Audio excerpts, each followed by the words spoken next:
1972 U.S. 30 dragster. The Coca-Cola bottlers of Chicagoland present the Mr. Chevrolet USA Super Dual Body Car Showdown. From Pennsylvania, it's three-time national champion Jungle Jim Lieberman. From Dallas, Texas, Martin Martin's Drag-On Vega. From Alabama, the bold one, Bobby Wood. From New Jersey, Bruce Weston's Fantastic USA 1.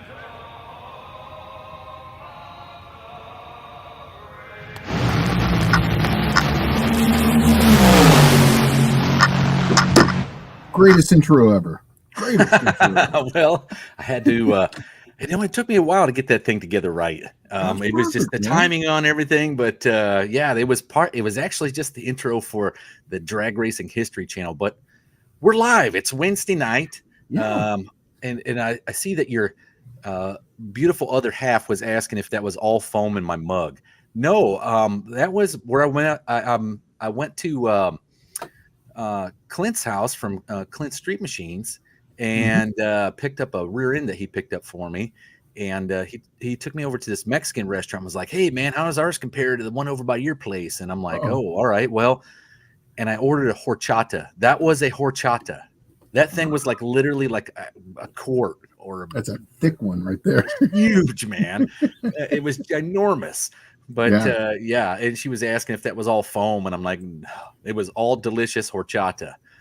So I can live with that. Yeah, I actually got some like real tacos this weekend. And they listened to me.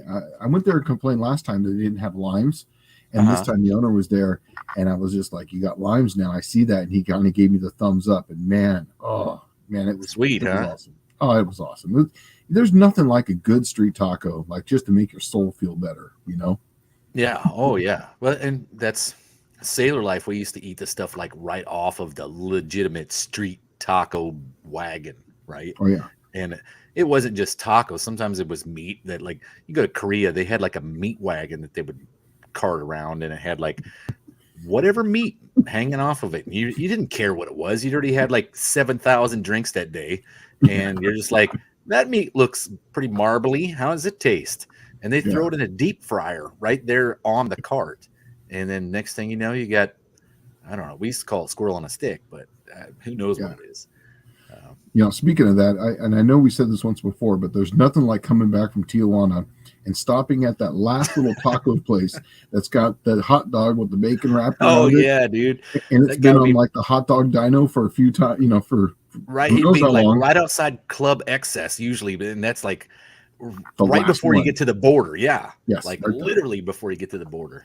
I'll take 4. You know what I mean? And you're like thinking, actually, if you were thinking, you would be like, I wonder if this stuff came from the shit river, like. Yep, not going to do that. If you were thinking, you wouldn't know how to do that. So yeah. Well, I've been driving, huh? Oh yeah, I've been driving a Slant 6 with fuel injection, and it's actually seems to be running pretty good, man. It's I'm liking it, and it's getting. I'm not going to say anything about the mileage, but man, on a half a tank of fuel, I drove all the way to TCI today and back, which normally I couldn't do that because those things move really fast. But I'm not sure if that's the gauge or whatnot, but it's doing pretty good, man.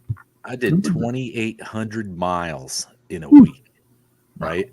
So, and here's a little tidbit of information everyone doesn't know. I've been running around trying to gather up tracks, and you've seen one that popped up there saying, hey, it was live on CKIW, which is a drag racing radio station outside of Detroit, Michigan. And it was like, hey, you guys, congratulations on securing Onondaga Dragway. Well, not only did we get Onondaga Dragway, but we got Harrisburg, Illinois, which was called Accellicorder. I don't know if it's still called Accellicorder because I haven't actually got anything ironed out for them yet this year. But we're going to be down there in Harrisburg at that gorgeous, and it's an 8-mile track, but it's like literally all concrete, and it's got the pit or the towers, like literally you drive underneath the tower and do a burnout, right? That's awesome. It's freaking badass.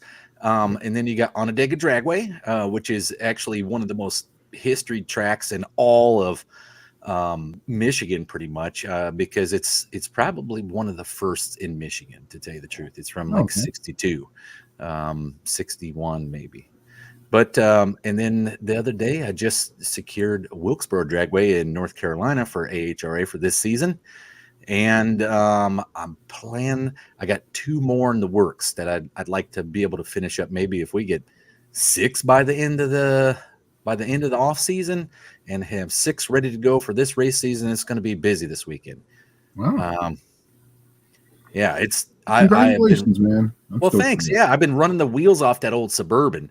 So if you saw me flying around and I passed you going 67 miles an hour, because that's all I run it, because it literally has no overdrive, and 67 is 2,700 RPM. And it's like, when you sustain that for 10 hours, you start to get worried about the old Buick 400, right? Right. Yeah. Yeah. Mm-hmm. I have a Yeah. Slant 6, and I did mine for it did that for 23 hours straight, and I was just kind of like, it's doing 2,600 RPM for 23 hours, you know? Yeah, it's kind of high. Yeah. You start it's to get kinda- worried when the numbers start to go above 2,500 is where I start to really get worried. Yeah, me too. And that's probably because I've been driving too many overdrive cars for a long time now. But yeah, so we got literally 3 tracks that we secured this week, and then you include Northeast Dragway in Hertford, North Carolina, that we already had for this season, and that makes 4.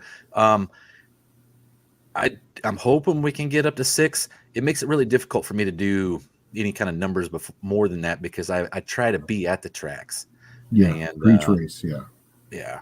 So, other than that, we're up for a Wednesday night tech talk. I wonder if we got any tech questions yet. No, everybody's saying hi. Oh, they are? All right. Yeah. Well, what's been happening with you this week? Really just the Slant 6 stuff, fuel injection and things I can't really talk about other than that. But I've been doing a lot of testing on the Dodge Charger. We released a bolt together converter for the ZF 80HP 70, and this and a cooler for that. And so I've been really beating on it and testing it, and it's fun, but it's a lot of work. But that's basically what I've been doing, testing on that. Yeah. Well, but I did see that you guys put out. I guess somebody tagged you in a post about the 8 HP transmission from Chrysler that you got, the one that you went and beat on for a while at the drag strip. Well, that's actually a guy that we're going to sponsor him, and he's going to run one of our bolt together converters, and he's going to run it in his 74, I think, Duster or something. It's a twin turbo Gen 3 Hemi with an 8-speed. But what I did is I literally took that car to the track, our Charger, the one that we use for our test bed, and I did 100 laps in a row. Now, 100 eighth mile passes, you're thinking, yes, that's awesome.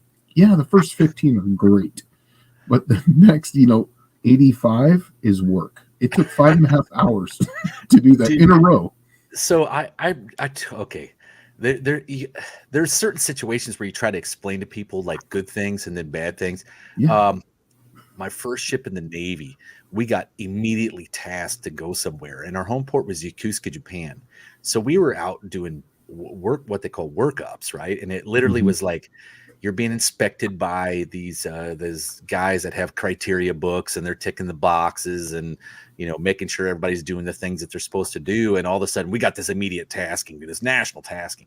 So we went back to Yokosuka and dropped these guys off, and we literally had like a 45-minute turnaround. So we pulled in there, just got a bunch of gas, and left. Right. Well, we were off the coast of Korea for like 90 days. Yeah. And no one thought about this, but like we started running out of food at about the day like 25. Yeah. Right. And there was no place to get food. We weren't scheduled to pull in anywhere. We were there showing American presence to keep crazy stuff from happening on the peninsula of Korea. And well, after like day 25, we went to a 3 meals a day chili mac, right? Chili mac. I love some chili mac. I like diner food, and chili mac is one of those things. Breakfast, lunch, and dinner chili mac.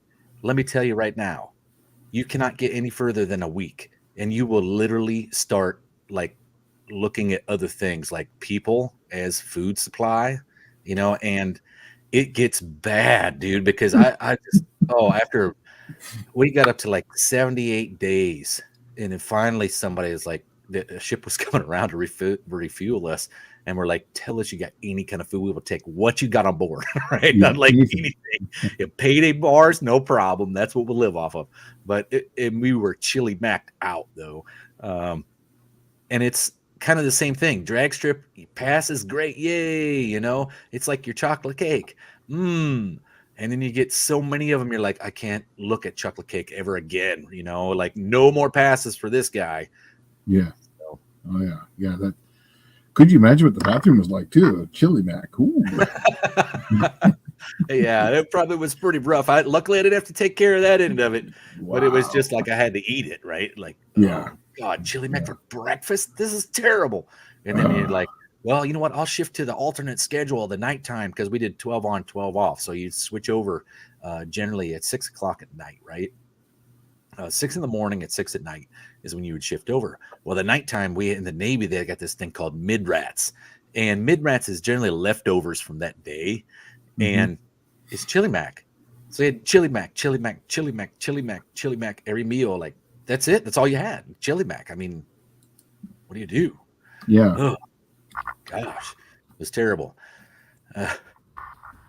So, well, it looks like we might have a couple of questions in here so far. Oh, wow.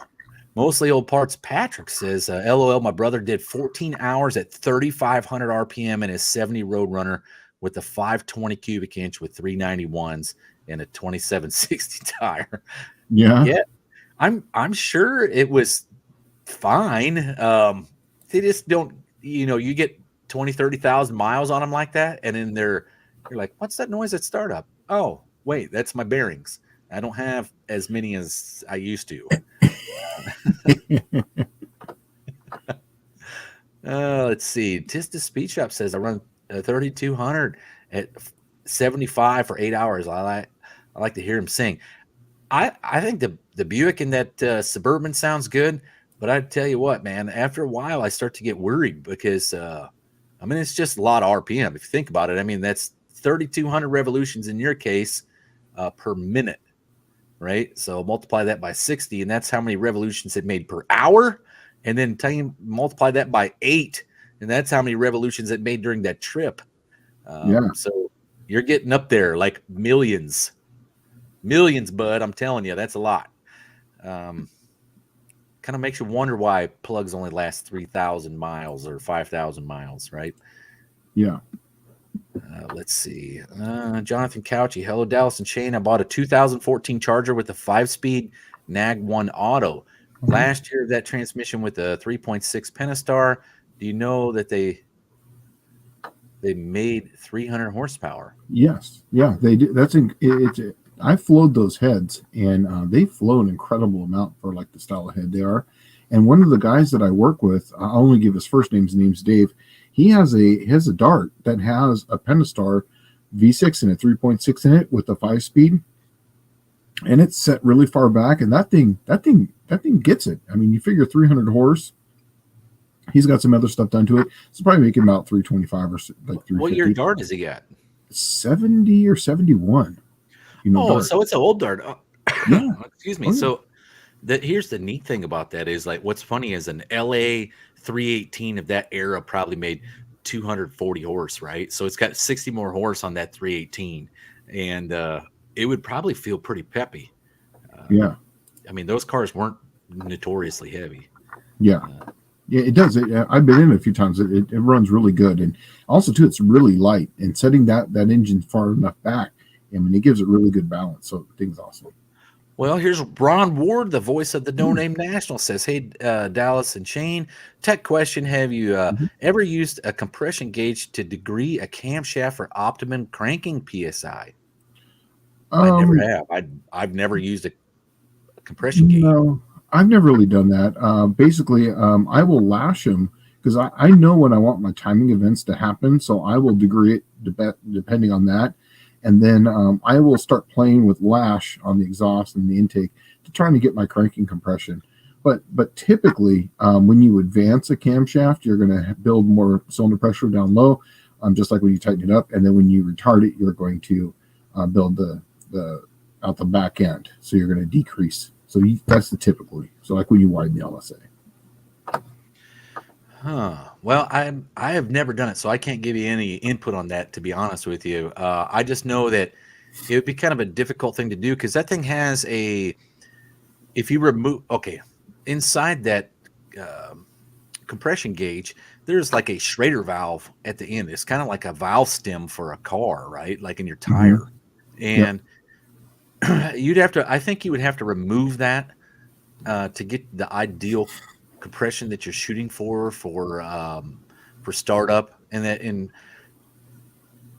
I don't know if you're doing this. I'm assuming that you're probably doing this with the heads on and cam pulled out in the car with the starter still hooked up. Is the only way I could see you doing this, because there's no way you could ever spin it over by hand on a stand fast enough to come up with anything readable or like measurable that would be consistent, right? Yeah. And so that's the only way I can, unless you got a starter mounted on your stand. But I think you would have to pull that Schrader valve out and check, if you wanted to check it and have some kind of accurate, repeatable information. I think that's the only way to do it. If you did this, if you left the Schrader valve in, you would have to do at least 3 or 4 pumps to get it up, because you're going to have to, overcome the spring. Right. And the problem is if like it'll go to the highest point, right? So if it's like pump number 3 is the highest point, and then you do 4 and 5 is lower than that. You're only going to read the highest one. Yeah. Right. That's why I'm thinking you have to have that Schrader valve out, because it's kind of like the racing tire pressure gauges where you got to push the button. And if you don't, you're like, man, my tires are always at 8 PSI, 10 PSI. Right. Right. Yeah. Yeah. Yeah. I typically wouldn't do this. Just to optimize, I would basically just use it to check. That's what I do. And if it's not where I want it to be, then I would just set lash from there. And that's kind of how I get them. So Jonathan Couchy says, so my Charger has 265 gears with only a 0.83 overdrive. It's lugging along at 65. That was the late 80s Ford tricks that they used to do. I don't know. I'm sure the other manufacturers did the same dumb thing where it's like, hey, if we can get the engine to turn 1 RPM, but it's under maximum load, it's going to get better mileage. Well, if you look at the 5-liter Mustangs, the neat thing about the 5-liter Mustang era was it proved a lot of those sorcery things, theories wrong, right? Because the T-Bird, my T-Bird, when I got it, had 273 gear with a 0.67 to 1 overdrive and an AOD. And you would literally be driving along on the interstate at 80 miles an hour, turning like 1,500 RPM. Mm. I don't know how that sucker did it, and it did not. It felt so anemic. But the Mustang racers of that era figured out if you put like a 355 gear in them with that overdrive or a 373, that you're turning a lot more RPM, but the engine is not lugging very much, and the mileage would go up from like say 22 miles of the gallon to like 26. And that was the way to do it. Mm-hmm. Yeah. But all right, let's see. Just a speech out. What did you do in the Navy? My dad was in the Navy. I was a sonar tech in the Navy. I found submarines underwater and then I tried to hurl torpedoes at them. Most of the time we weren't allowed to do that. But I fixed a lot of stuff. I was a technician. So like we repaired the sonar, and it was pneumatics, hydraulics, and then you had your electronic side of it. So there was a lot of stuff that always needed to be fixed. And I had, believe it or not, the oldest, most archaic piece of equipment the day that I showed up in the Navy, right? I went to school for electronics for like 52 weeks, which is a year, and then showed up on a ship that the equipment was put on paper in 1959. And like you learn a lot of stuff playing with old crap, right? But I came from old Buick world, so it wasn't too much of a difference. Let's see. Hey, guys, I'm attempting to beef up my 9-inch in my 40 Chevy and bought a good used 31 spline posi carrier. My current setup is 28 spline and small bearing. Or bigger axles and small bearings, okay. I don't know enough about the Ford 9-inch to say yes or no on that question. I really couldn't tell you. Me neither, really. truthfully, I've never owned a Ford 9-inch in anything, but I do know if there is a rear end that supports Everything. that would be it. And Everything, yes. if you could literally do anything that would be oddball for anybody else, it would be with that rear end. Yeah. So Honestly, I'd say the chances, yes, probably yes. I was going to say that, but then there's that outside chance that doesn't work. Just call up Dr. Diff or one of those guys. They would pretty much know this question. Well, even Fab Race Mod Repeat, Chris Cox is on here every now and then. I'm thinking that he probably is. He's can on there most right likely answer that question. Yeah. He is Mr. Ford 9-inch.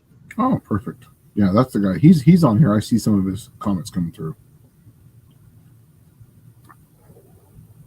Let's see.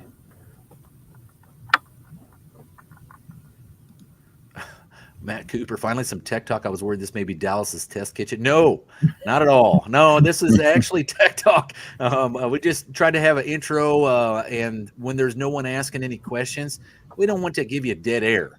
That's what kind of sucks is dead air, right? So, man, okay. Ooh. Aluminum hemi blocks, huh? Gen 3s or the real deal? Well, that Gen 3 is about $5,000 too, I believe, still. So either way, you're going to be spending $5 to $6 grand. Look at Danny Boyd says here. My 92 Mustang GT had 273 gears with a 5-speed, and that car would go 75 miles an hour second gear.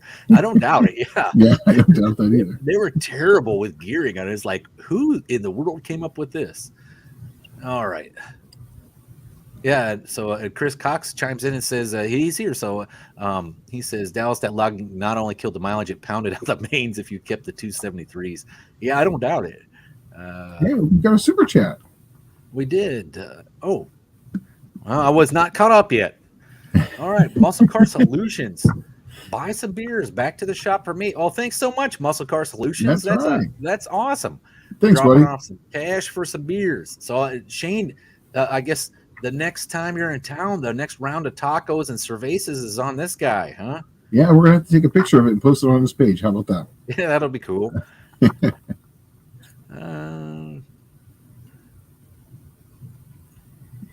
So Bicycle Guy says, I've been told not to run the conversion bearings due to reliability issues, but I really don't know. Man, I'm telling you what, like I've been saying the same.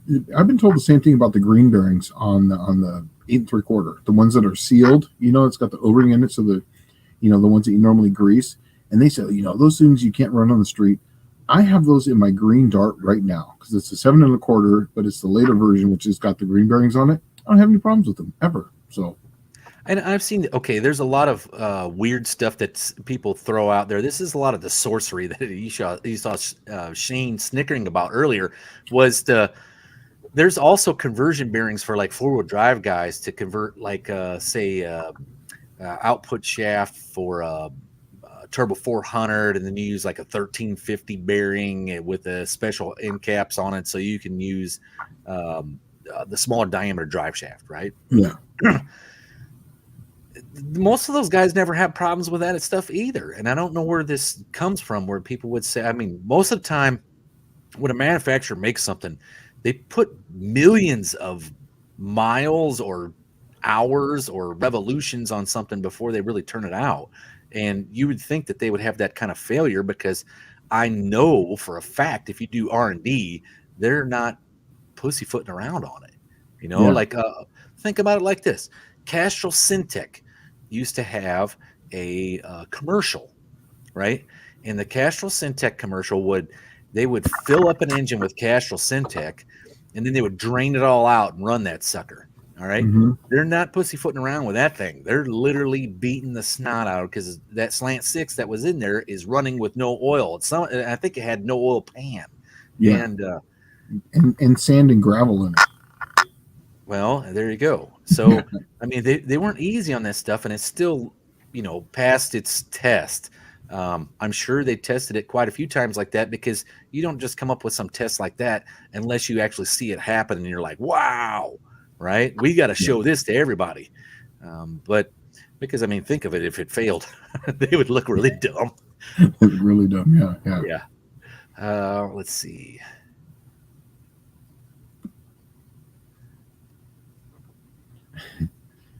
JB's little shop is just in here for a few. Well, howdy, JP. And LP94 was in here too. Nice. There was a guy down here at the bottom. So, do you remember Slick 50? Yes. What a pile of crap that was. Well, and today you still got all this same kind of stuff. The voodoo motor oils on the shelf. Yeah. Let's look at like this. The engines. Well, I would say gasoline powered propulsion has been around for at least 100 years now.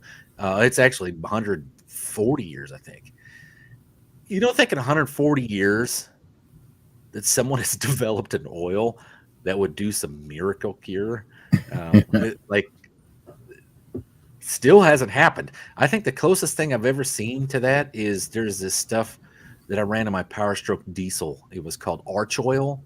I think it's Arch Oil 50/50, I think is what it was called, something like that. And I used to mix that with like one little container of that stuff with some Rotella T6 540. And man, my mileage on my Power Stroke would be stupid. It'd be like before it would get 19 miles a gallon, and after that stuff it'd get like 25 miles a gallon. But in the saving grace here, and without everybody throwing the flags at me, the Power Stroke diesels have what they call the HUE injection system, which is a high energy unit injection, and it's done by engine oil. It has a high pressure oil pump, and it hydraulically presses the piston inside the injector and sprays the diesel fuel pattern, right? So technically, the fuel delivery system is dependent upon engine oil. So the better the engine oil, the better fuel atomization you're going to have from that. But the other thing is, one of those Power Stroke diesels holds 16 quarts of oil. So if it cut down on windage, you could probably get like 4 or 5 miles of the gallon out of that thing. 16 quarts. So let's see. D150 says, so Dallas and Shane, if I use 2 plates on my tunnel ram and put jets in for 125 horse shots, does it equal 250, or is the sum more than the total like boat motors? No, it'd be 250. It's 250 because you're putting in that much N2O. That's the whole thing. You're putting in twice as much, so it's plus and plus. That's why a lot of people will have 2 kits. They launch with the 150 kit, and then they add 250 on top, and then that adds that's a 400 shot then essentially at that point. You're going to be down for some fun. Yeah. The way I used to do it was 2 progressives, right? Not 2 progressives. I would progressively bring in the second one. So you do the first one right off the hit, like bang, soon as the light turns green or you mat it or whatever, bang, you're getting 125. And then you turn on the second one when it's already essentially if you're at the track, if you're out past the 60 foot and it's hooking, then the second one you'll be happy to turn it on. Yeah. That's right. I used to do when I hit second gear is when I would bring in the kit. Second kit. Yeah, because that way you're putting more load on the engine. It doesn't want to light them off nearly as much, and the multiplication's a lot less. Right, and the thing I always found was you're already moving, right? So your coefficient of friction against you from a standing start is horrendous compared to when you're already moving, right? Yeah, exactly. Hey, let's back up. There was Travis Mopar Garage asked a question on 725. Yeah, he was asking a question. Can you build an A500 or an A518 for 500 to 550 foot-pounds of torque? Yeah. If you're going to be doing that kind of torque, and you obviously you're not mentioning horsepower as far as because of RPM, I would run the A518. And the reason for that is because everything is going to be beefed up. That's an A518 is essentially kind of what they ran with the diesel trucks. And so basically, it'll be fine. I'd run the A518A. You can make the A500 handle that kind of power, but you're going to be spending a lot of money in parts, especially the gears. You'd probably be buying a lot of stuff out of the A515 or 518, right? Yeah. So I would go with the A518 if you're going to do that kind of torque. You can basically just do a rebuild on it and then get thinner clutches so that way you can stack some more clutches in it. And then, get some diesel truck gear sets that you can put in there. And then the thing would be bulletproof at that point. I missed this one too. Jonathan Couchy says he saw a video on the Buick 3.0 V6 and how short-lived it was. It was short-lived. Well, here's what's neat about it is it was a short stroke 3800, right? 3.8. And those pistons are actually the same bore as any other Buick engine family, small block or V6.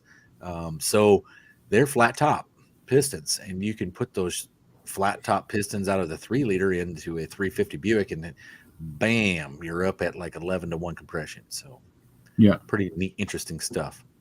Let's see. Bear Rose Garage says a good friend put a 300 horsepower small block Chevy in an 87 S10, raced it for over 15 years on the stock rear end with slicks, and he launched it hard. It shouldn't have held together, but it did just fine. That's the 7.5. I never had any luck with them, and I think it's because I was using a heavier car. I had an 81 Regal with a 350 Buick that probably made, I don't know, 50 to 60 foot-pounds more torque than a Chevrolet small block. And it just didn't have the horsepower. It just had all the torque. And it used to spit them gears out like nobody else, right? I mean, like seeds, right? Yes. It used to tear stuff up so bad in those. And I was dumb enough that I'd go find another one and put it back together and put it in. And I should have just searched around for a Hearst Oldsmobile rear end, because at that time they would only been like 6 years old. So. Yeah, I had a friend who had a 7 1/4. He had like a 65 Dodge Dart wagon, and remember those crate engines, those Magnum crate engines? He had the bigger one, and with a 904 tranny, but he had a 7 1/4 rear end in that thing, and it survived him. He had a big foot. He would floor that thing everywhere for almost 2 years. So yeah, slicks in the whole 9 yards. No, I don't think so. It was a burnout machine, so he was basically just doing burnouts and donuts. But he did take it down to the track a couple times. Yeah, mine did okay until you put slicks on it, and then it was just like, you're in there fighting Mike Tyson, and you spitting out teeth was what this thing looked like. That's good, right? Yeah. Let's see. David House says I run Penn Grade 1 oil on my flat tappet cam motor. Lots of zinc. I don't know. I have never checked that Penn Grade oil. I know that if you go over to Mr. Rodder's neighborhood and I'm breaking in the engine, it's almost guaranteed that it has Royal Purple braking oil. And that's pretty much what I've run every single time, because I watched I don't know, when I started doing those, I think I watched Project Farm. I think Project Farm was doing some break-in oils or testing some oils. It was a YouTube channel, and I swear it was Project Farm, but it may not have been. But they tested a bunch of break-in oils, and theoretically they were all pretty much the same. But the Royal Purple, I have had good luck in it because it's purple oil. The oil's purple, right? Yeah. It actually makes it really easy to see any metal filings in it. So that's why I do the Royal Purple, because I cut the filters open and I look for big pieces of metal. You're always going to have little pieces when it's all new, right? Yeah. It's been machine shop and the whole 9 yards. You're going to have little pieces in there. But that stuff sticks out like a sore thumb in that purple oil. Let's see. 1 down from that one. 2 down from that one. He's asking about that. Yes. All right. So what I would do on this one, Travis, is what tire size you run in, because that's going to make the determining factor, because those things come with, I believe it's an 069 overdrive, if memory serves me correctly. So I would. That's deep. Yeah. It's really a steep, overdrive. And with a 391 gear, I mean, you're probably not going to be turning that thing enough. Maybe a 410. Yeah, it really comes down to tire size. As soon as it gives me tire size, I'll do the math for him real quick. I've got it right here. So you tell me the tire size, and I'll do the math for you real quick. So. Hey, so this guy brings up something here. Jody Pearson. I'm currently working on an 86 S10. The 2.8 is a huge hole in the oil pan when I got it. There's nothing I can really say good about any of that engine family, right? Take it out. That like there is some people that like, and the 60-degree V6 actually does have some merit to it.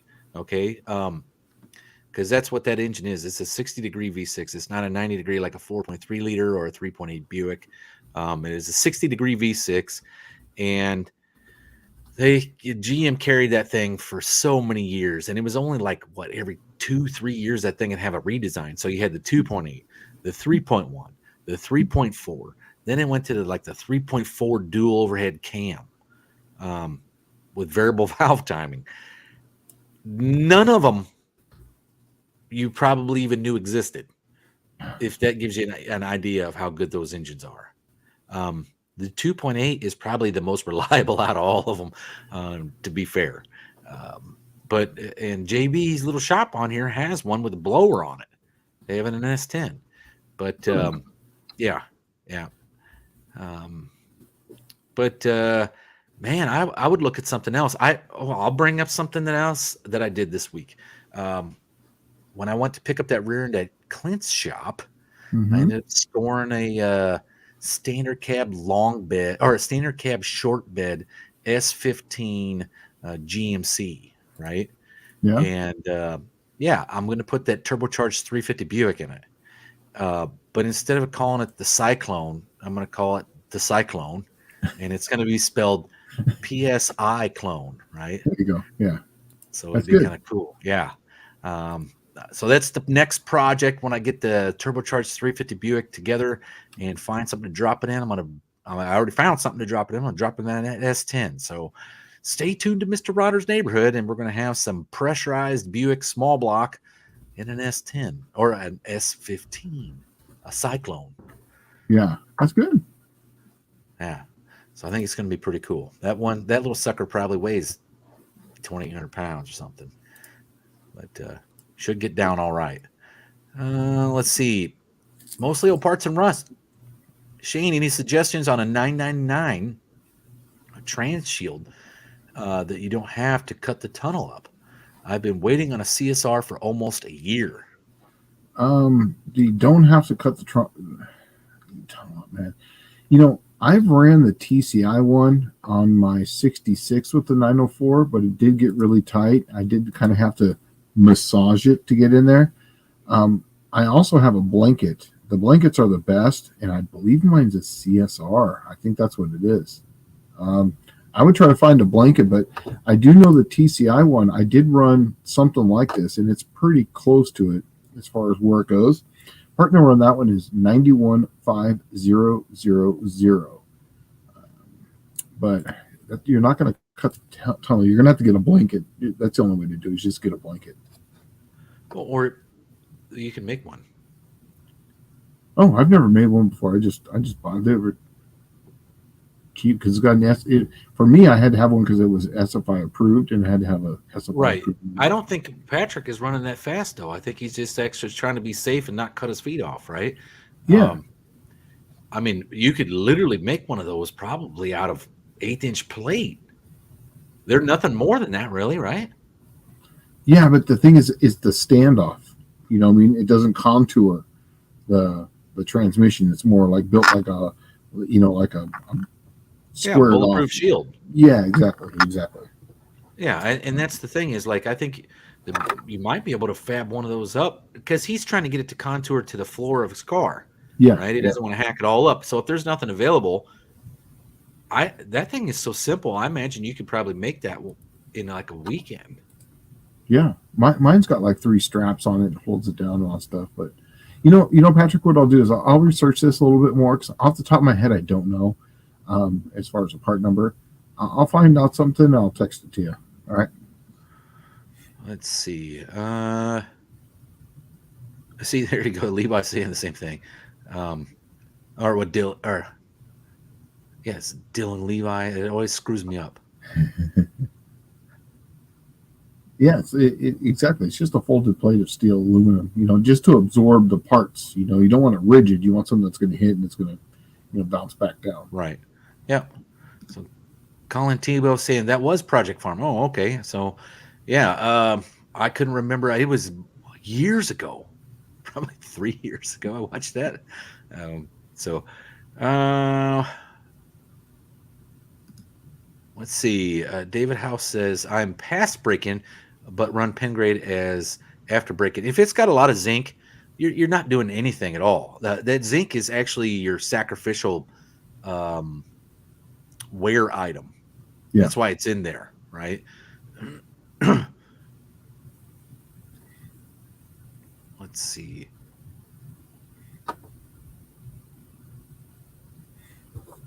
Oh, he said it's got a 28-inch tire on. So let me do his Who's math that? real quick. Travis? Travis. Oh, yeah. Okay, I see it. Yeah. So 28. That's pretty short for a truck, actually. Yeah. In 20-inch. 69.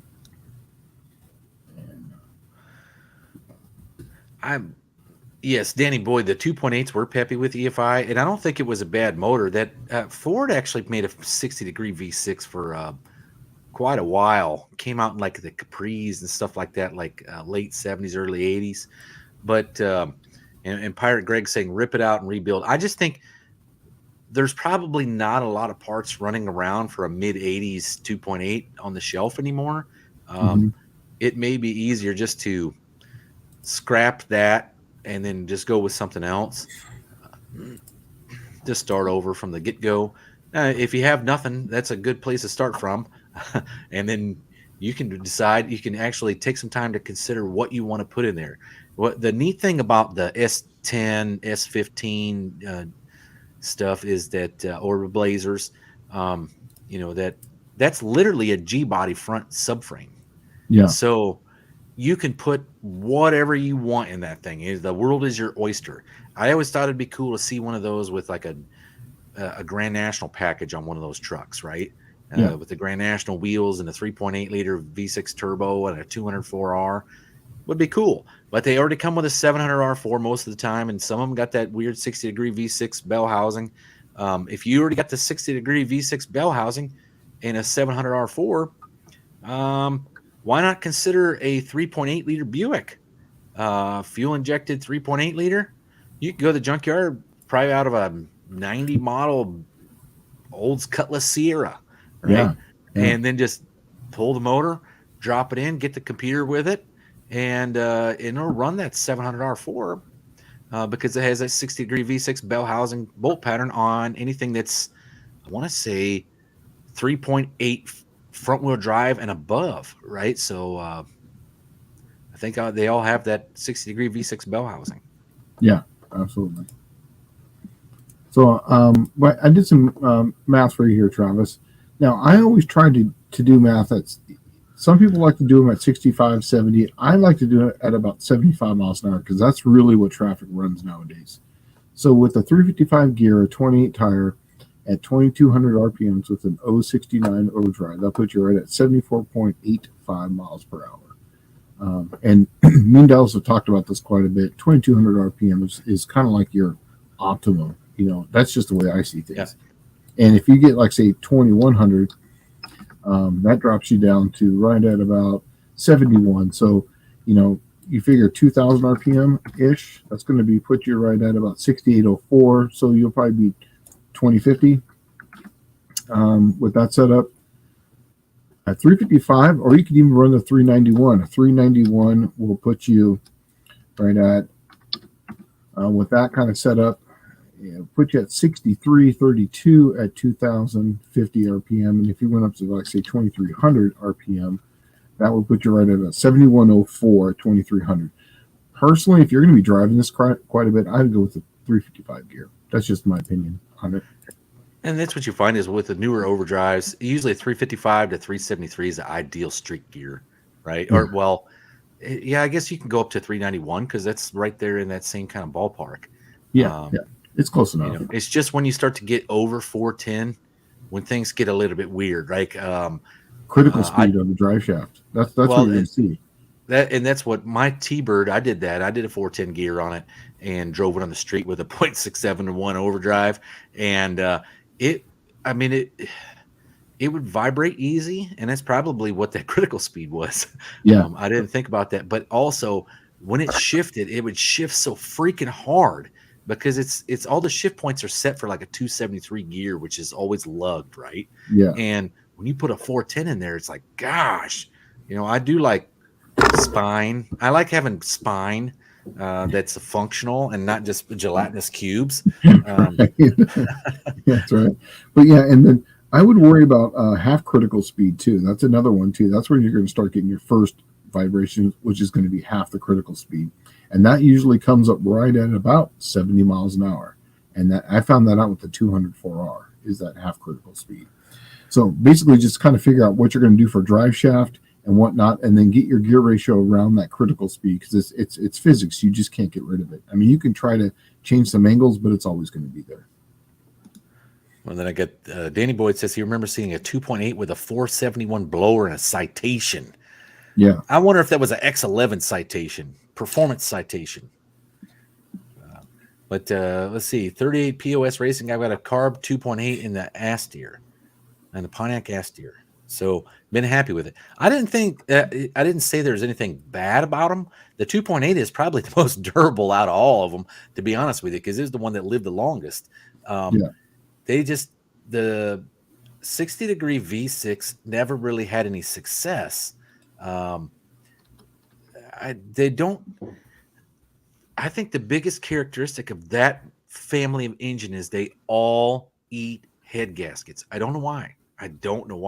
I remember 3.1 liters used to be, it would be like picking up Easter eggs off the ground during Easter Sunday, right? Yeah. That's how your 3.1 liter front wheel drive stuff from the early 90s used to be, is picking up a job for changing head gaskets, right? They were everywhere. They would be lined up down the street if they knew you could do it. They were notorious for eating them for some reason. Yeah. Fabrice Mod Repeat says, I need to get another real Cyclone and build another cleaver. Oh, I'm thinking about getting rid of the one I got. Let's see here. What do we got for some more tech questions? We got some down here at the bottom. Really close to the bottom. Okay, Clint. Jonathan Couchy says he's able to get close to 30 miles per gallon in his Charger when I go 55. At 65, it goes down to like 27. Yeah, that's when you start getting into coefficient of drag and cross-sectional area of the car. That's actually what's really happening. All aerodynamics at that point. Exactly. Yeah. Yeah. Let's see. Mostly old parts and rust. Under 11.0. I need a SFI 1 for drag week, and I street drive it so much. I would prefer a shield versus a blanket. I really appreciate you looking into it, Shane. Yeah, that shield. The only downside of that shield is that shield 1 generally doesn't touch the transmission, so it has a standoff distance of usually about a half inch to an inch, right?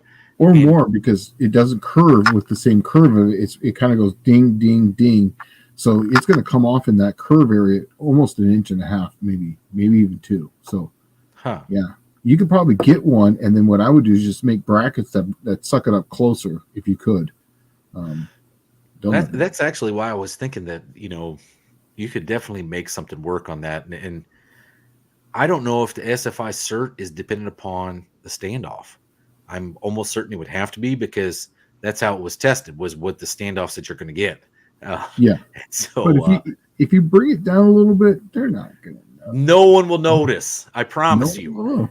So how are they going to know? No one will know. Maybe that's something we should talk about. Oh, so SFI, I bought this JW Ultra bill that fit my C4, and man, nice piece. They come with oh no, I'm sorry, it wasn't JW. It was an ATI bell housing for a C4, and they're like $9 billion, right? They're expensive. They was probably well over $700.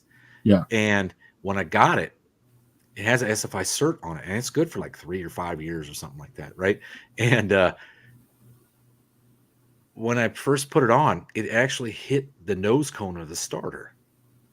Mm-hmm. And I'm like, so I'm looking at the two, and I look at the bell housing, and I'm like, my God, it says on here, no modification, no grinding, or the SFI cert is no longer, right? Yeah.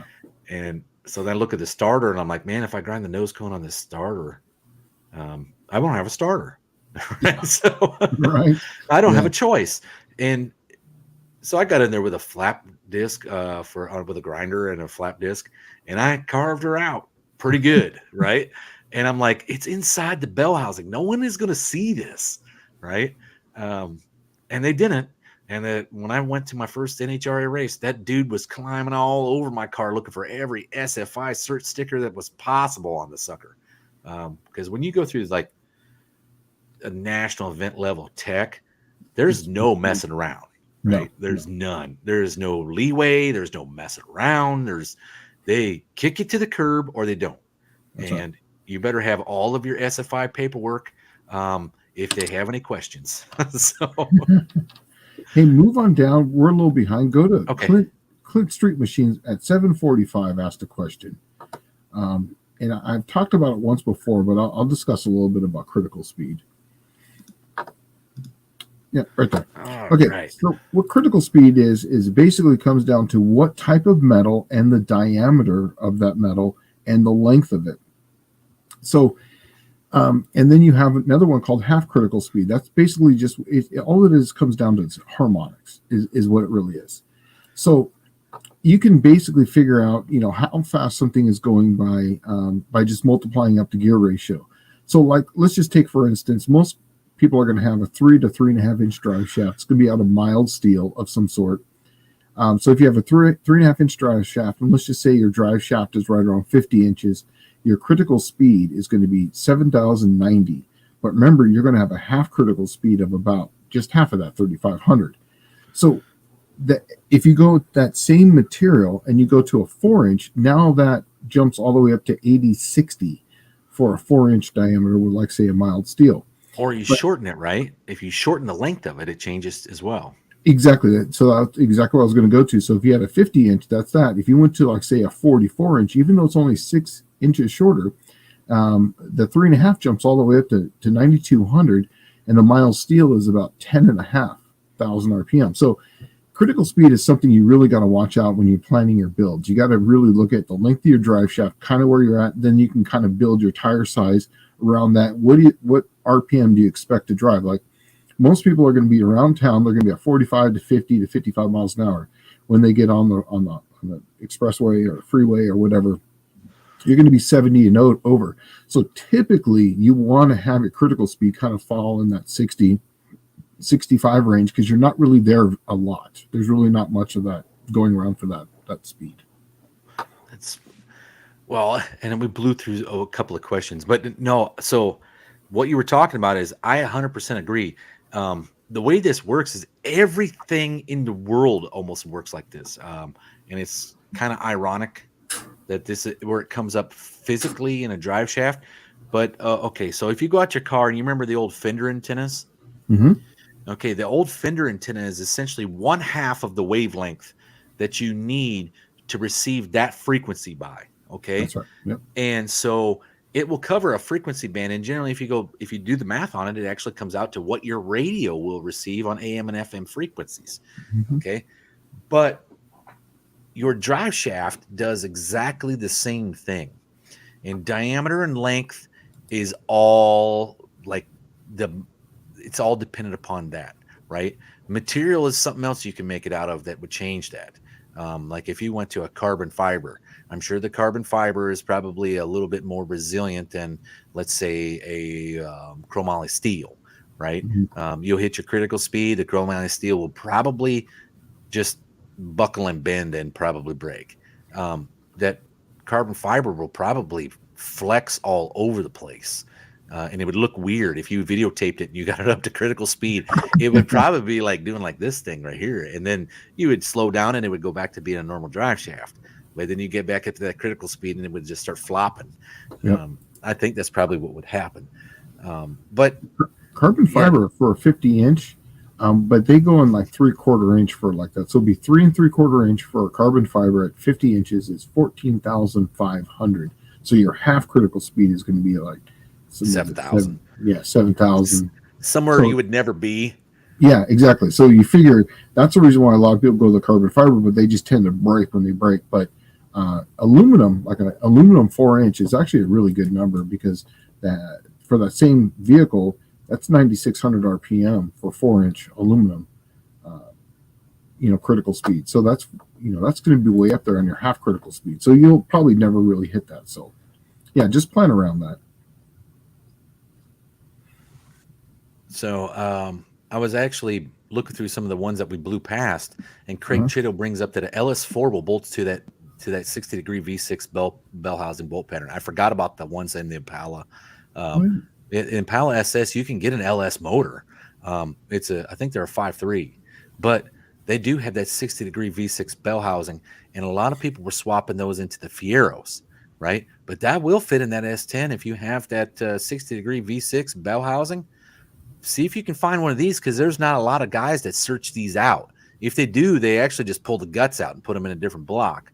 But that 60-degree V6 bell housing, that on that LS package would work great for you, man, because you could probably get that engine for half the price of a regular 5.3.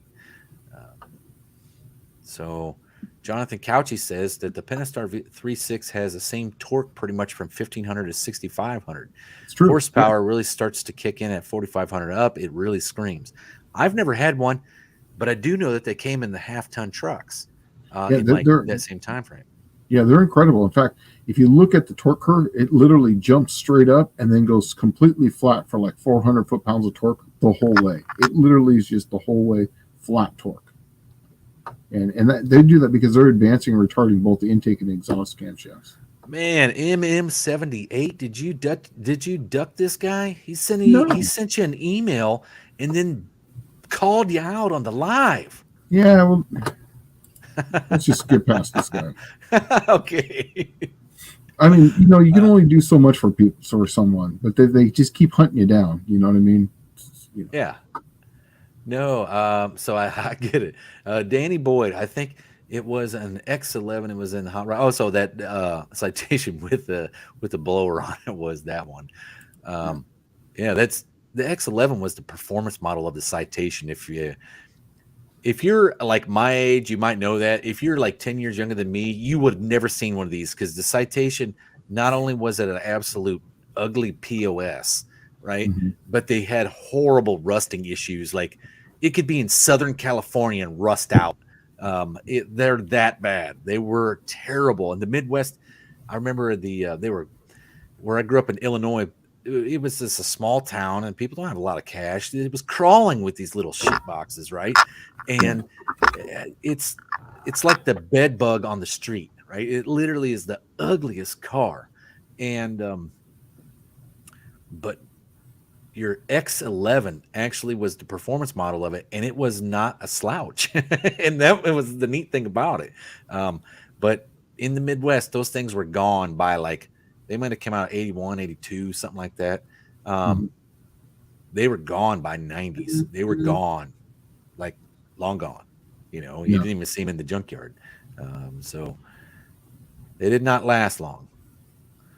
And I can only imagine if you drove it on the road in the salt in the wintertime in, like, Ohio or Indiana or something, you would actually be like an Alka-Seltzer.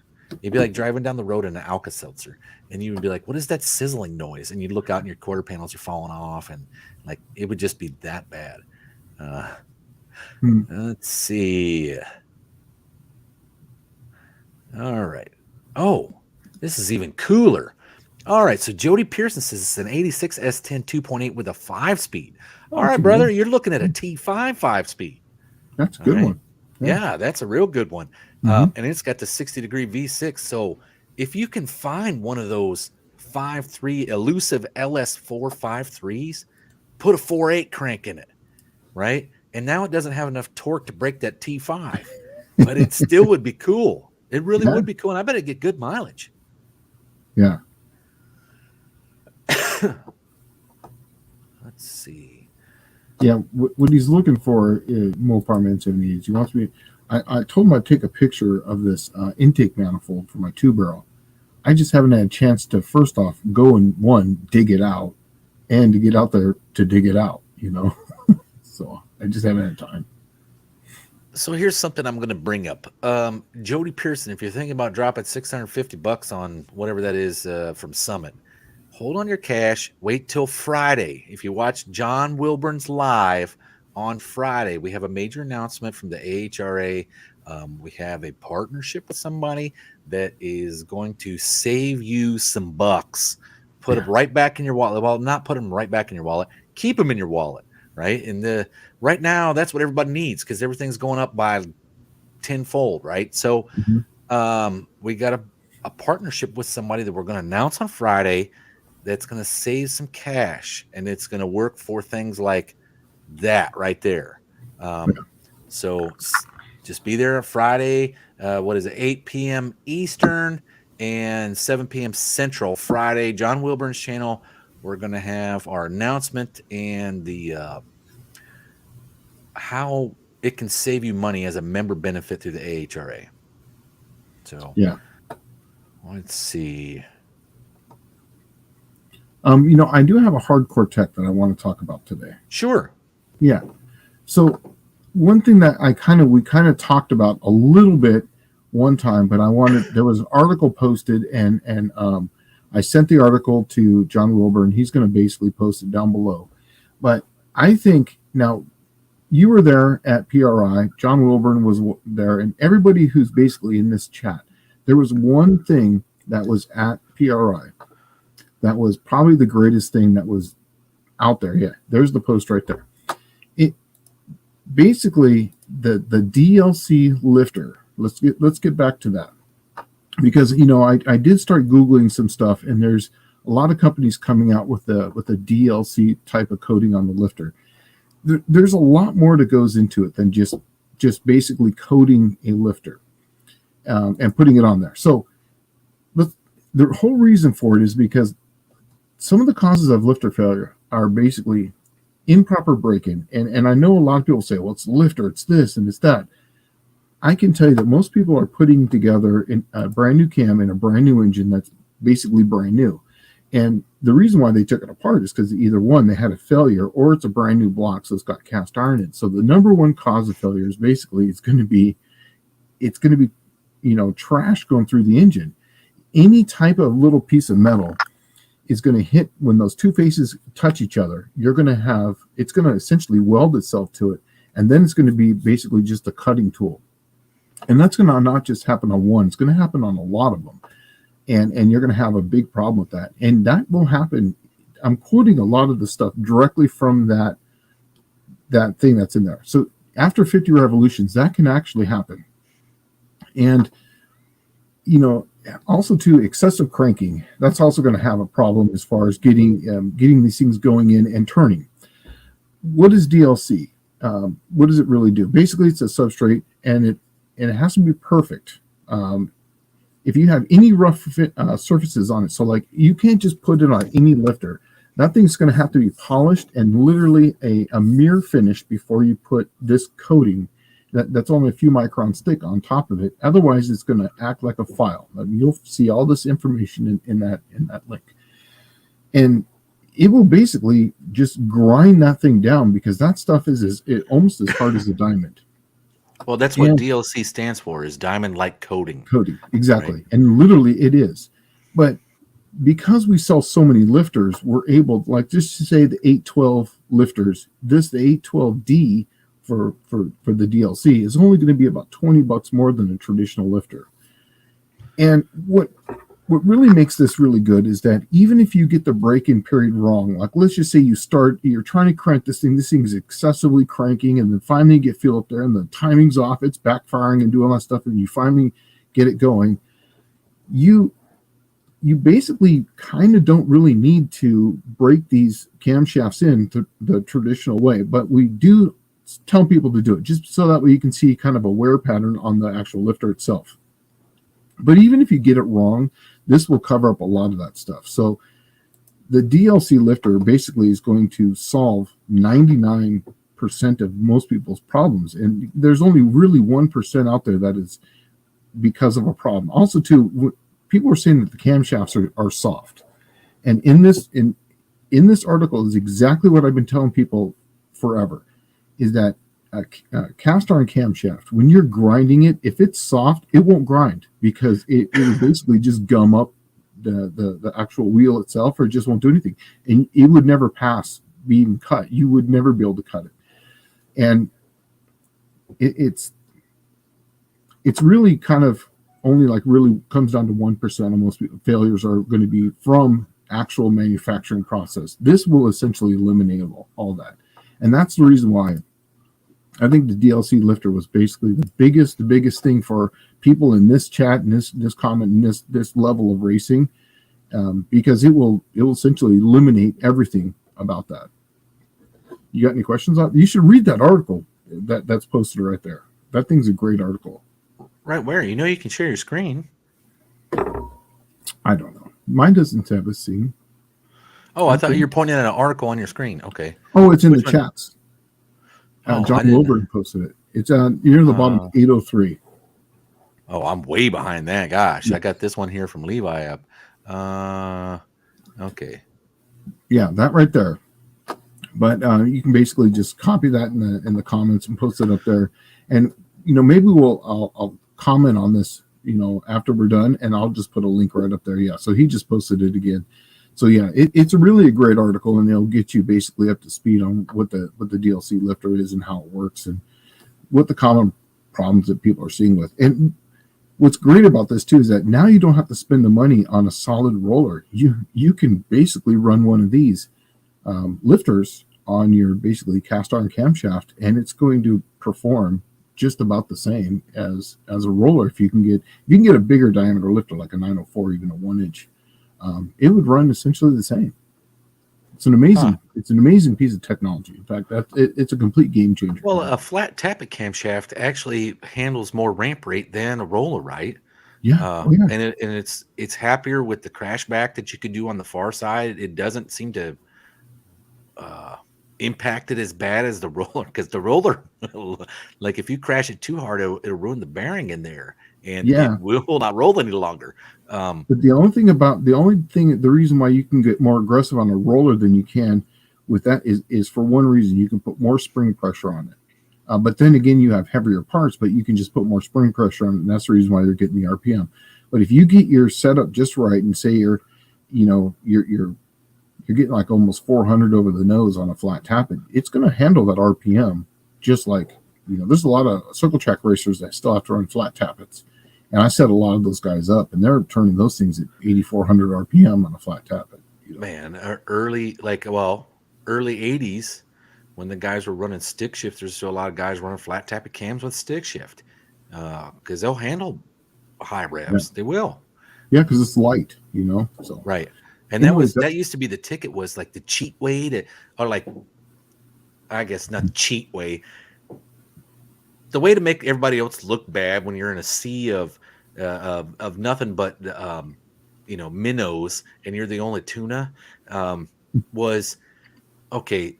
The TPI stuff from the early to mid 80s, even into the early 90s, they all had roller cam like 305 or 350 Chevys in them, right? Mm-hmm. And the ticket used to be, you take the roller cam out and you have a camshaft profile that's almost exactly the same on a hydraulic flat tappet, and you run solid flat tappet lightweight lifters on it, right? And chromoly push rods, and then a roller rocker.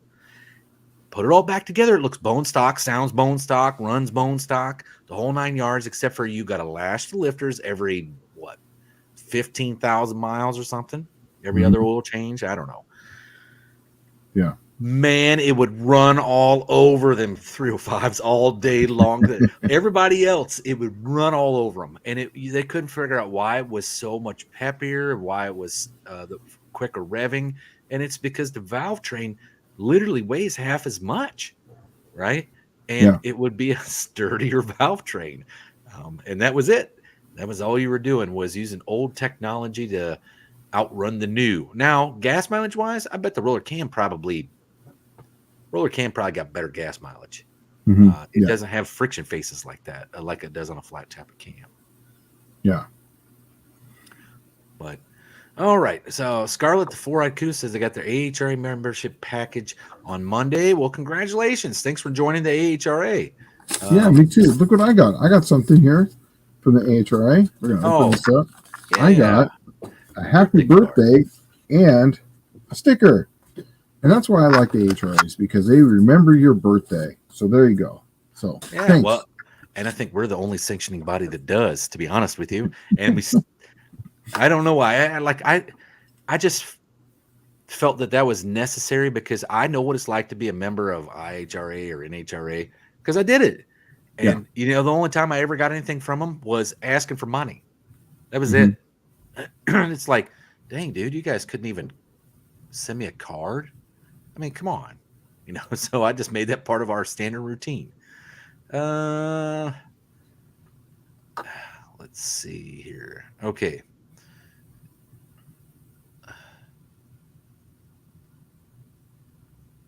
Man, I don't.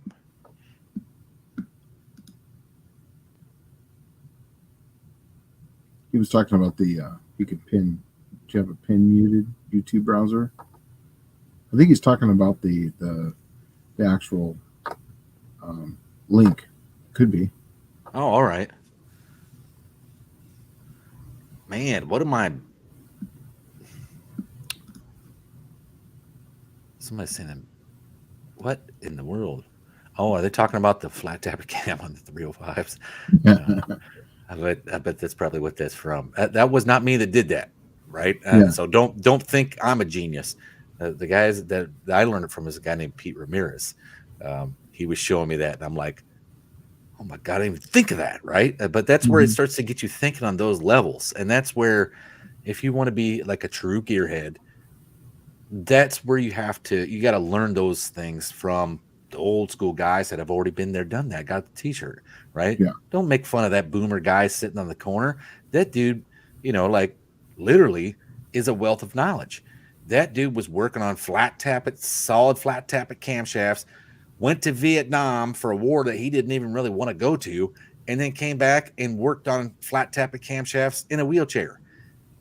Those dudes know what they're talking about. They're not effing around. These guys were there when this stuff was starting from the beginning. Yeah. Let's see. A lot with the little. Let's see. Hey, Dallas. How do we know when it's time to renew our AHRA membership? I'll send you I normally send you an email. Says generally 2 months out is when I start doing that.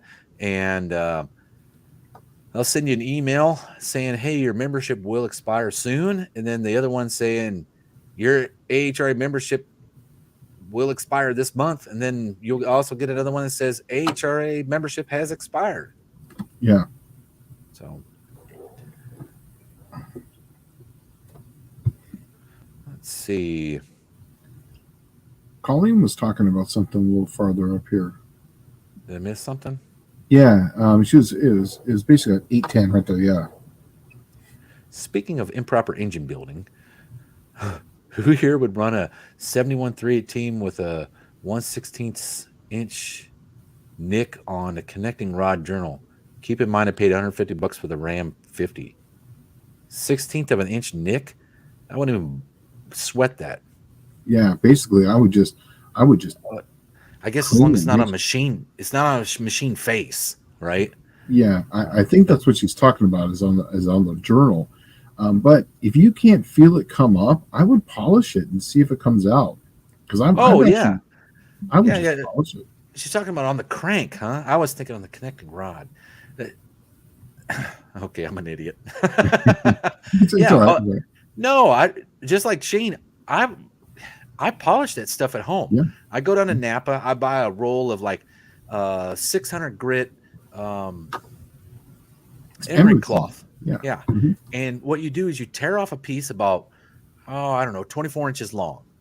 And I always do it like this. I put the crank along, like lengthwise on my lap, right? Mm-hmm. And I find the journal that I want to clean, and I do just like Shane's doing. You're just a puppeteer, and what you're doing is you move it back and forth, trying to smoothly polish that out. Now, for you to take a thousandth off of that, you would probably die before you did that. It would take forever. I use WD-40 as a lubricant when I'm doing that, just to help with the lubricant, and it just takes longer to take some of that out. And then you just start feeling with your fingernail, just run it across there. If you can't feel it up anymore, let it ride. Yeah, Down is not a problem. It's at up all. that's the problem. Yeah. Down, the old school racers used to say down is a place for it to keep extra oil, right? Yes. And so as long, because you got to remember, it's not riding, that crankshaft is not riding on that bearing. Okay, it's got oil in between, and the oil itself, because liquid is not compressible, right? That oil, it's actually called a hydraulic wedge of oil, is what that whole thing is resting on. It doesn't matter if it has that little nick in it. It doesn't matter if it's not smooth 100%. What does matter is when it's inconsistent. Okay, so when it's inconsistent, meaning that you had grooves in there, your oil's escaping around those grooves. It just channels the oil like your tire does on the road. It just channels the oil into that groove and then right up the other side of the bearing where it doesn't need to be.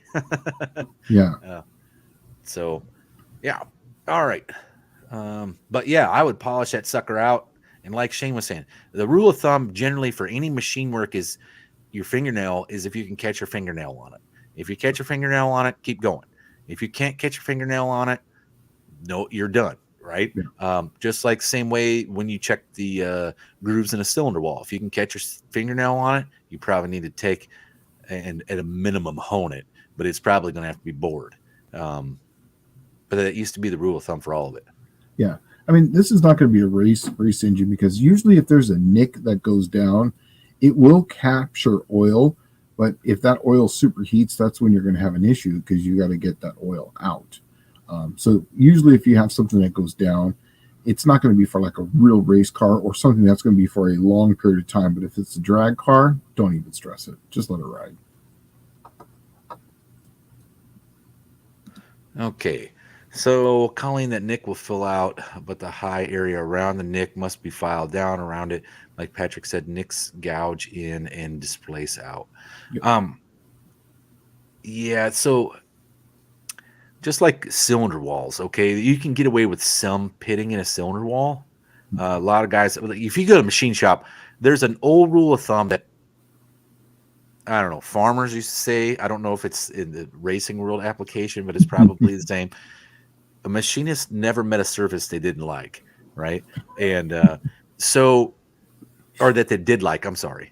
And so that means they have to machine everything, right? They want to machine it perfect. Well, if you think about it, it came out of the factory, wasn't perfect. None of it was perfect. And that's why you always find things like cam bores being off 10 thousandths. Well, the damn thing ran for 100,000 miles. You think it really mattered, that 10 thousandths? You can get away with a lot of stuff. I mean, look, Uncle Tony. Uncle Tony gets away with a lot of stuff, just stuff that's pretty beat that he puts right back in service after just a nice re-ring or re-bearing, right? And he can do that because it does an engine will run with excessive tolerance for a long time. An engine will not run with under tolerance, right? Like where it's like you got it too tight. It will not run. That's right. But under tolerance, run for a long time.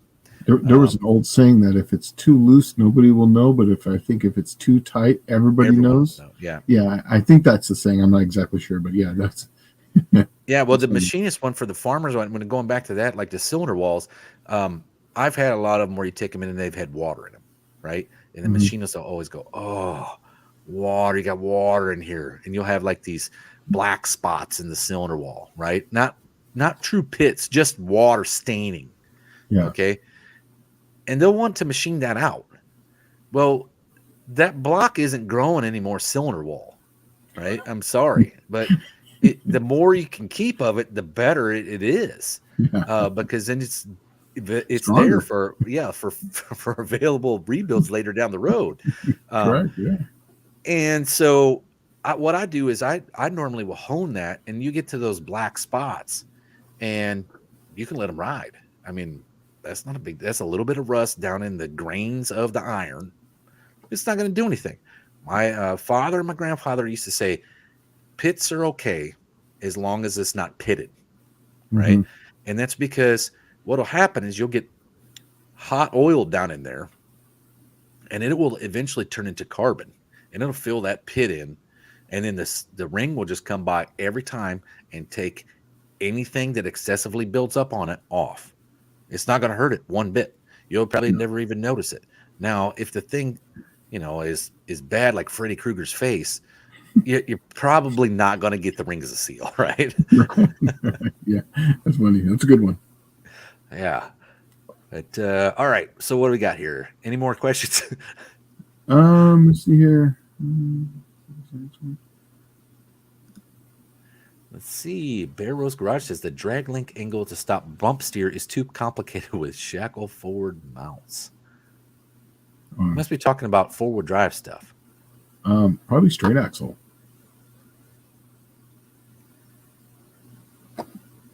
Probably yeah. Calling Tebow. I said send it, and someone freaked out and said it would have to be machined. Thanks, everyone. Nah, just polish that sucker out till it's smooth and then send it. Yeah. A lot of my Slant 6 cranks, I literally polish them just like we were talking about. I'll just do that with WD-40, and I'll put standard bearings back into it. And believe it or not, that actually helps out because those things were designed to be like a thou. It's when they came from the factory as far as the bearing clearance. Now you actually picked up almost another thou from it just being old and polishing it. So it's actually almost perfect. So, yeah, don't even stress it. Let's see. Danny Boyd says farmers are a loose tolerances crowd. Yes, they are. Yeah. Let's see. Let's see. Wheelie King 71 says that's right. There's underrated, forgotten knowledge. Dallas, a loose engine will for. Yeah, it'll be loose for a long time. A tight engine will not. Yep, that's just exactly like what Shane was saying. Yeah. Let's see here. Wheelie King saying even better before you polish, get a flat stone to knock down the high spot. It will affect far less surface area. Then lightly polish it. Yeah, and just get one of those little small stones and only hit the spot where that's at. But you'll see it. But yeah, that's a good idea. I've done that before. When I actually dropped a Slant 6 crank one time. It came right out of my hand, dropped down, and I put a nick in it, and I just polished it out with a stone, and then just polished it and said, whatever, I'm just gonna let it run. Well, I'll tell you, the Boat Anchor 350 Buick I'm doing, that was your engine I got out of the Connex box? Yeah. Right? Okay. The one that you gave me. They must have picked it up with like a forklift and some log chains. Because they put the bolts in the cylinder head at the bottom bolts. So then the chain wrapped around the top of the block, which had already been machined. Oh. Right. So when I put it on the stand, I'm like I'm taking it all apart, cleaning everything up. And I noticed the face of the deck of the block where the head bolts on is marred. Right. And it's not like a little bit. It's like, oh crap. That's pretty bad. So I went in there with a file and I filed it down, and I took all the metal filings and I got them in a cup, and then I took that and I added some JB weld to it and stuck it in the hole and dried it off, and I smoothed it out. And it's not around where the fire ring is at, the sealing surface, so it probably won't matter whatsoever. It won't make any difference. Yeah, nobody will ever notice that. But just gave me a little bit of cushion, I could have probably left it with the hole in there, but the hole does not seal. So, right. Yeah. But let's see.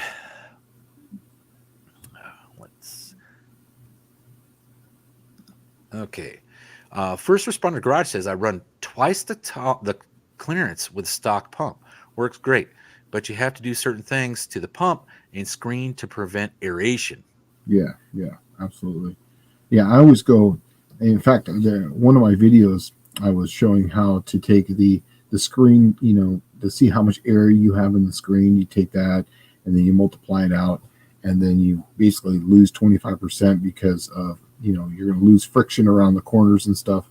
But yeah, he's absolutely correct. There's a lot of things that you have to do to prevent aeration when you're running a stock pump with that kind of clearance. But yeah, I do that all the time. That's the reason why I like stock pumps in my 360s and the recipes I send to people. They're all stock pumps, and all my Slant 6s, they're all stock pumps. They're way over pumped, so you'll be fine. Let's see here. Clayton's Toolbox says, I was storing my drag rails in the unheated garage. It's very cold here. I hear storing them in sub-zero temperatures will ruin the tires. Is that true? I've never lived in sub-zero temperatures until I moved here, so I only know 2 years of that information. So I don't have an answer for you. I tell you what, I would have gone on a limb here and say no. Okay.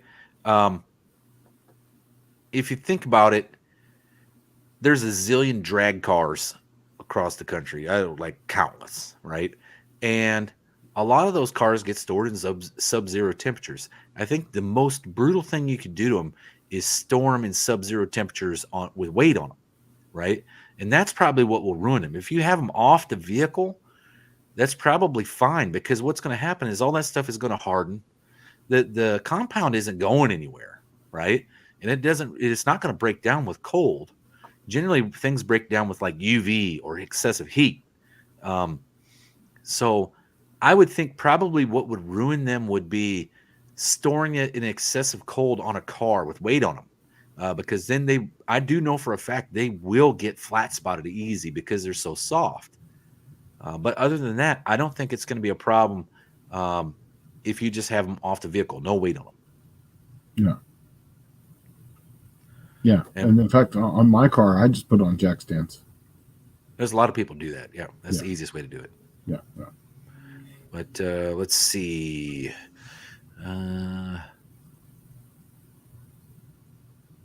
First responders garage is saying that for oil aeration, small hole screens are bad as well. Better off with a course. Yeah. So Nicholas R says, Professor P, I haven't forgotten to email you about the spitting turbohydromatic 400. Yeah, he's got one I think it's spitting fluid out the dipstick. I think that's him. And I told him, it's like, send me a video or something like that, just so we can kind of see what's going on, and I'll send it out to. We'll try to figure out. I think it was a dipstick, or was it the vent? I don't remember. One of them. No, it was the dipstick, and we were saying the vent was probably plugged, right? Yeah, exactly. But I know that there is a check valve in the pump that when you shut it off, it allows the fluid not to drain all the way back out of the converter into the pan, right? Because that will cause the same thing. Yeah.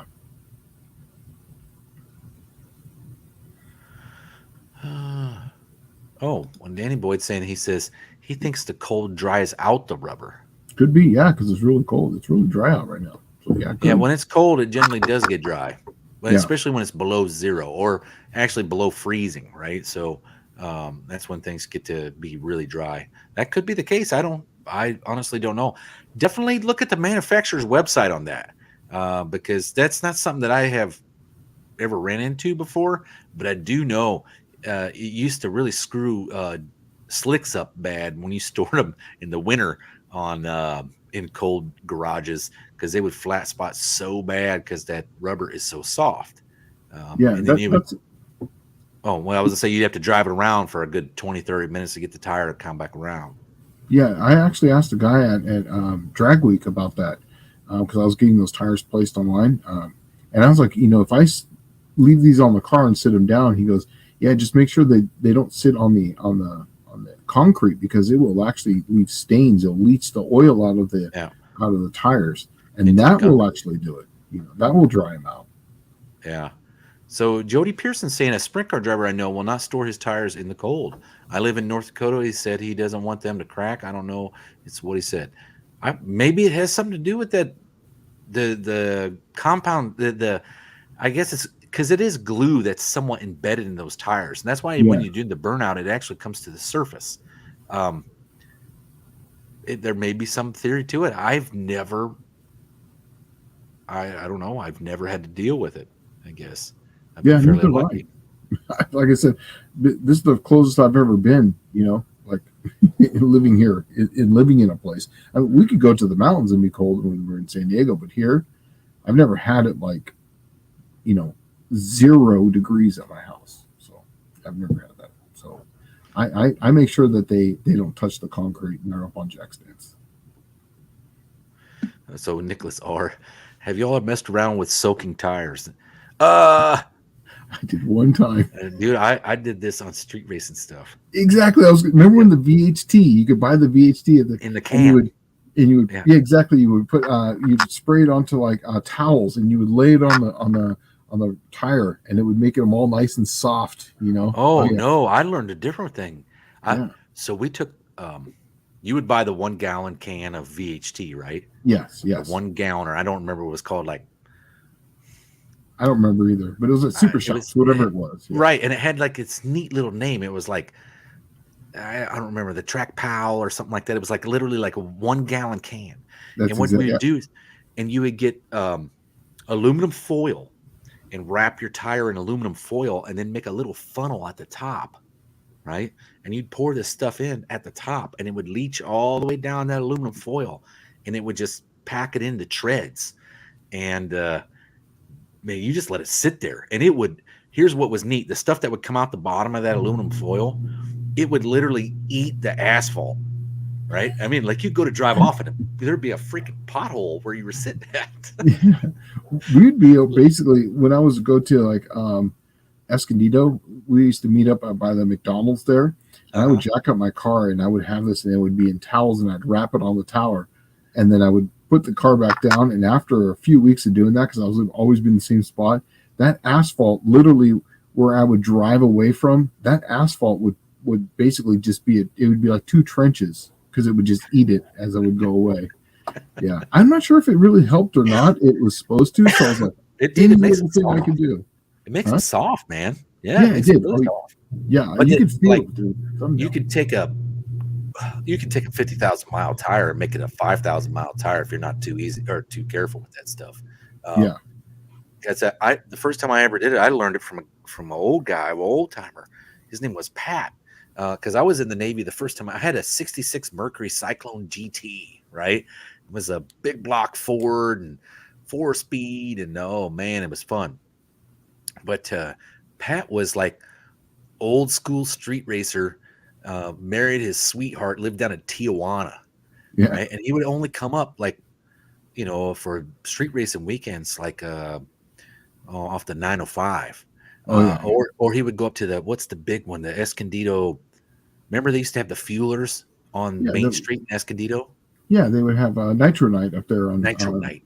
They'd have a car show, cruise, swap meet, and it was, if you read the really, really fine print at the bottom of that flyer, street racing, right? And he would come up there just for that. And but Pat was the one that taught me that trick about soaking the tires with the aluminum foil. And it was that dude he was cool, man. He always had neat stuff. He had a 63 Dodge. What is them ugly ones with the headlights all goofed up in the front? It's not the Lancer, is it? Whatever was the super stock Dodge at 63. Yeah, they had a Dart in 63 also that looked crazy. And then which one was the super stock one with the push button trannies and all that? Oh, that was a Polaro, wasn't it? I think it was the B body, but he had one of those, right? It had it was a 452. It was a stroke 400.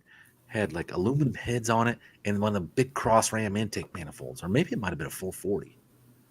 But that one of them cool looking cross ram intake manifolds that he bought at the car swap meet and show at Jack Murphy, and that takes you back there too, because man, I missed that.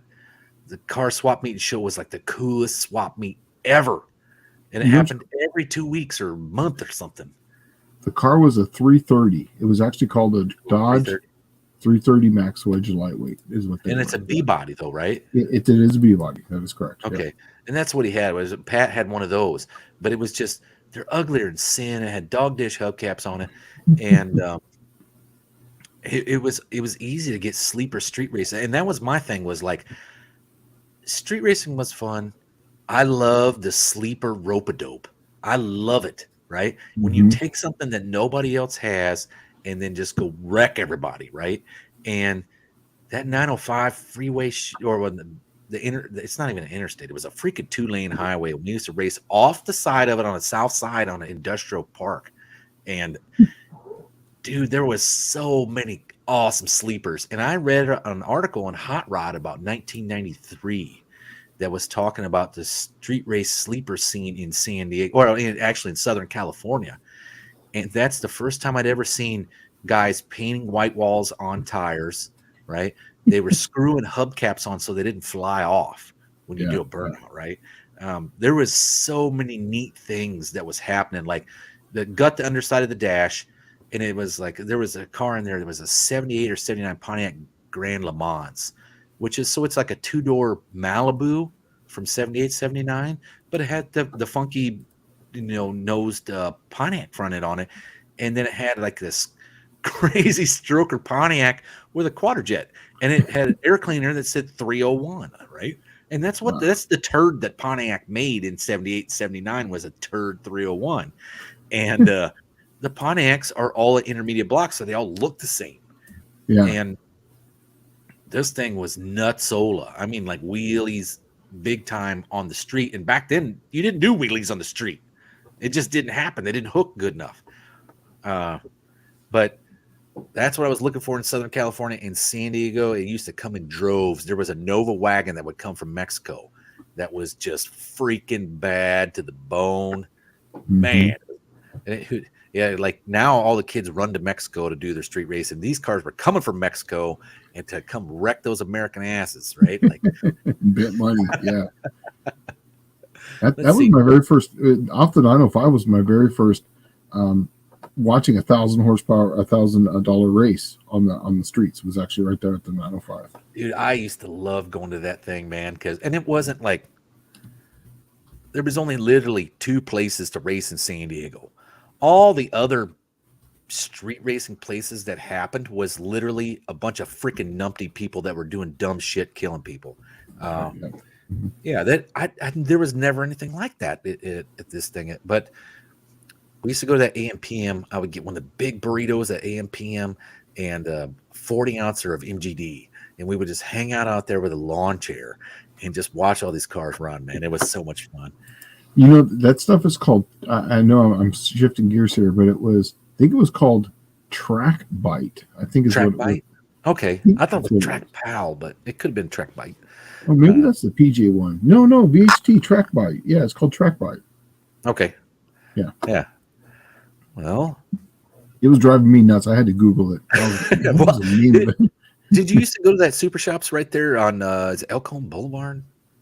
No, I used to go to that one, Mira Mesa, maybe. I living in Poway, Escondido was the closest one for me, so I would just go there.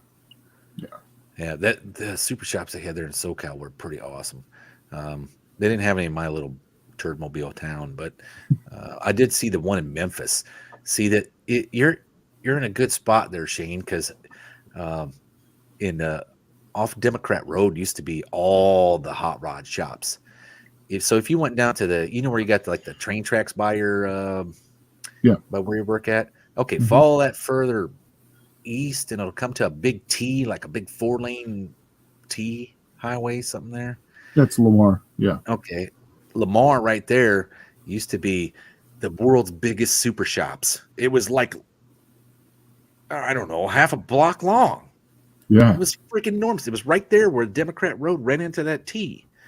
And that Super Shops was enormous. I mean, it was like 2 stories and all glass, and it was freaking cool looking. But so 2 Hacks Jeff says he made his own traction compound sprayer kit on my T-Bird. Works well. Don't have to get out of the car. Just hit a button and go. And Candy Cane at the No Name Nationals. They had bleach sprayer on that thing, I think is what was going on. I've done that, man.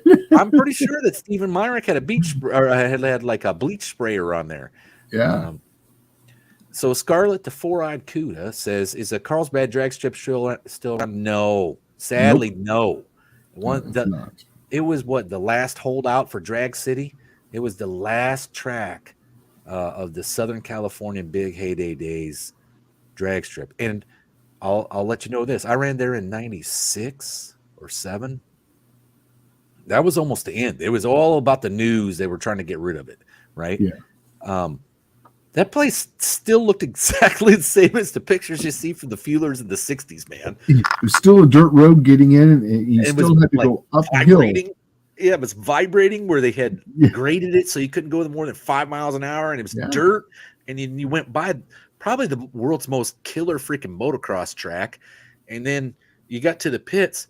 I saw Doug Jones and Dave Benesek run the Jones and Benesek Buick out there. That was the first time I'd seen that car in person ever. I'd read a lot of articles about it.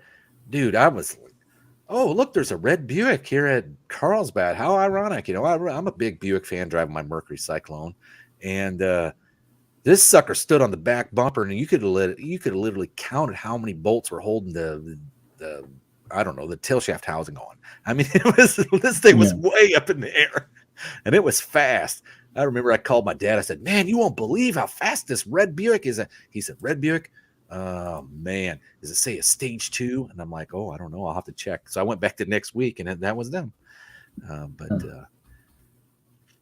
Yeah. So let's see. Danny Boyd. I remember Jack Rouse shouting at Ray Evernham, accusing him of soaking tires back in the 1990s. You got to do what you got to do, my man. I wouldn't put it past any of them. So DLC coating that Shane was talking about on those lifters, that originated in NASCAR. That's the first place I'd ever seen it, was NASCAR about 2002 on wrist pins. And that's because what would happen is the engine would run so hard at so many RPM, and they had so much oil control, it didn't have all the splash that it normally would have.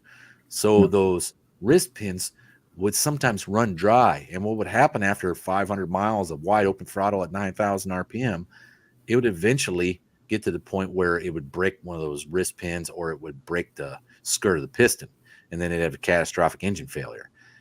Mm-hmm. So I believe that was NASA that had come up with that DLC coating. I think it was. I don't know much about it like that. It was either them or 3M, but either way, they give it to the NASCAR community, and it's a trickle down piece, just like just about everything that you have on a car today.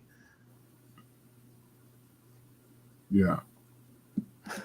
Yeah, Bear Rose Garage is saying White Trash Motor Sam nailed the sleeper vibe at the No Name Nationals. That Cutlass was no joke. Yeah, it wasn't. Right? No joke.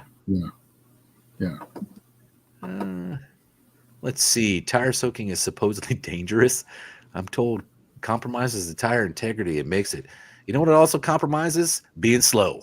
Yes. Yeah. It does hook you hook. Excessive burnouts too, you know.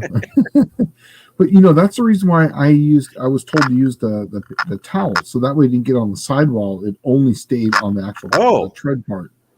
Oh, that may be the case. I don't know. Yeah. I was soaking the whole damn tire. It probably wouldn't compromise the sidewall. Yeah, because the sidewalls were real. In fact, I couldn't afford slicks and radials at the time, or drag radials. I would actually use. Did they? I don't think so. I think they were just coming out. I'm not sure. I think this was like in the early 2000s, 2005. But I would use the old dirt track tires. They worked really good, man. Hoosier Quick Times, yeah. Yeah, they worked really good. Those used to be the ticket before you had any of the drag radial stuff. Hoosier Quick Time was the tire. Yeah. Two Hack says his traction compound was called Stripper Glitter. I'd be out there throwing ones at it. All right. Right. Make it rain. Yeah. Let's see. Dust Devil Garage, have either of you built an engine that came out of a fire? I have an Olds 455 and a Mopar 440. Both were in fires. Hot enough to melt the carbs and the distributors. Yeah. I've done it. Fine. Yeah. I've done it, and I didn't see any problem. Now, I got a 440 once that came out of a fire. Now, this actually came out of, remember in like 2003, they had the fire that came through Southern California that just burned up everything. I got a 440 from that on one, and I didn't use it. And the reason being is that I had it at my house, and I hit it just to test it, and it sounded differently. It didn't have the high pitched tone to it. It had like a deadened tone to it. It was like a different tone. I went and hit the other 440, which is a piece of steel, and it had a different tone, so I didn't use it. But it all depends on how hot it actually got. That's the key to it. And how long it was at that temperature. If you can hit it, still sounds like... Right. Well, he's saying it got hot enough to melt the carburetors and the distributors, but aluminum melts at so much lower temperature than cast iron. See, all right, here's something I do know. I have gotten cast iron almost cherry red to get bolts out before, and it didn't seem to bother it. I think the thing that you're looking at is you're wanting to make sure that the oil didn't catch on fire in the pan, right? Because then you probably had an issue, because it would essentially be like, just think, oil is only like one stroke on the clock away from being coal, right? Yeah. And coal fire is what they use to smelt metal, right? And so that oil would technically get hot enough to melt internal portions, but heat affects them weird. And how long it's hot. That's the key, is how long is it hot. And also to that oil, you know, if you're cooking the oil, it's almost going to be like quenching it in a way too, you know, because making it harder. Yeah, you could be making it harder. So, you know, I don't know. I've done it before, and when one that just basically got the carburetor melted and the distributor melted, I ran it. It was fine. I got another one that looked like it was on fire, like literally on fire, and I was just like, I hit it. It sounded funny, so I didn't use it because it was actually soft. Huh. And that's the one you build the motor and you sell to your neighbor.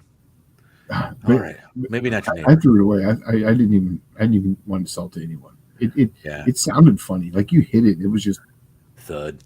Yeah. Is like that a cracked wood? bell. Yeah. What's that?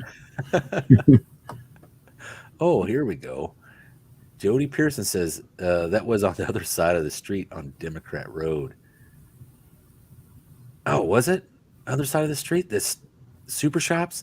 I thought it was on the dead end of where those things teed at. But you're right. It is right around there.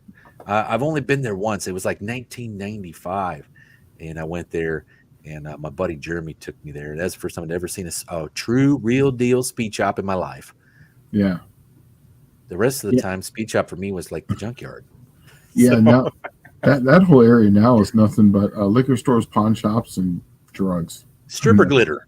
Yeah, it's true. It's terrible. Yeah. Yeah. Let's see. Danny Boyd said maybe you get more wrinkles out of the soaked sidewalls. You probably do. I don't know. Whoever's got that car now. Well, yeah. Whoever's got that car now might want to replace them tires. That's funny. Yeah. Yeah. Thumper ran the Hoosiers on the street. I'd run them on the street too. Those were good tires. Oh. Let's see here. Dust Devil saying this 440 has a melted 727 still attached. Wow. I'd say that sucker got pretty damn hot. Yeah. Just touch it. Get a ball peen hammer and just tap it somewhere. You'll hear the difference. You know, I'm telling you, you'll hear it if there's a problem. Yeah, don't tap it and then go tap the 455 that was in a fire. Tap another block. Right? Yeah. No, it sounds the same. Yeah. If it's dead sounding and not like a bell sounding, like a high pitch ding, but it has this like really dull to it, yeah, it's done. Yeah,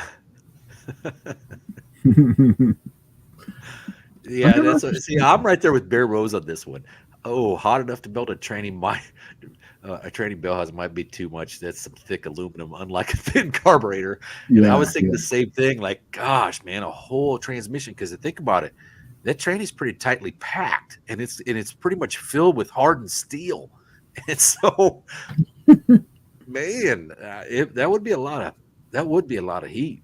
Yeah. Let's see. I bought a Snap-on toolbox that went through a fire. The box was burned up junk, but the tools I dropped on the floor and they rang. I kept them. If they went thud, they went for scrap. Saved half of them. Yep. And that's pretty much the only thing you can do when it's something like that. Yeah, and that's exactly what you're listening for on the blocks. A ding if it rang, and if it just makes a thud, it's crap. Oh, well, Danny Boyd, I'm right there with you, man. I had only $70 on me, so I bought a Holly Blue Pump, I think, uh, and that's about what the going price was for them back then. 95 was about $70 for a Holly Blue Pump, and that's what I bought at Super Shops. That was my first speed shop buy, and then I didn't put it on anything for a My while. first speed shop buy was a Mallory Unilight distributor. Oh, okay. Yeah, Those were actually pretty badass until they started having that. blowing up laser deal or The laser, yeah, because it was like everybody had one of them. It was a great distributor. Everything was on point, ran great.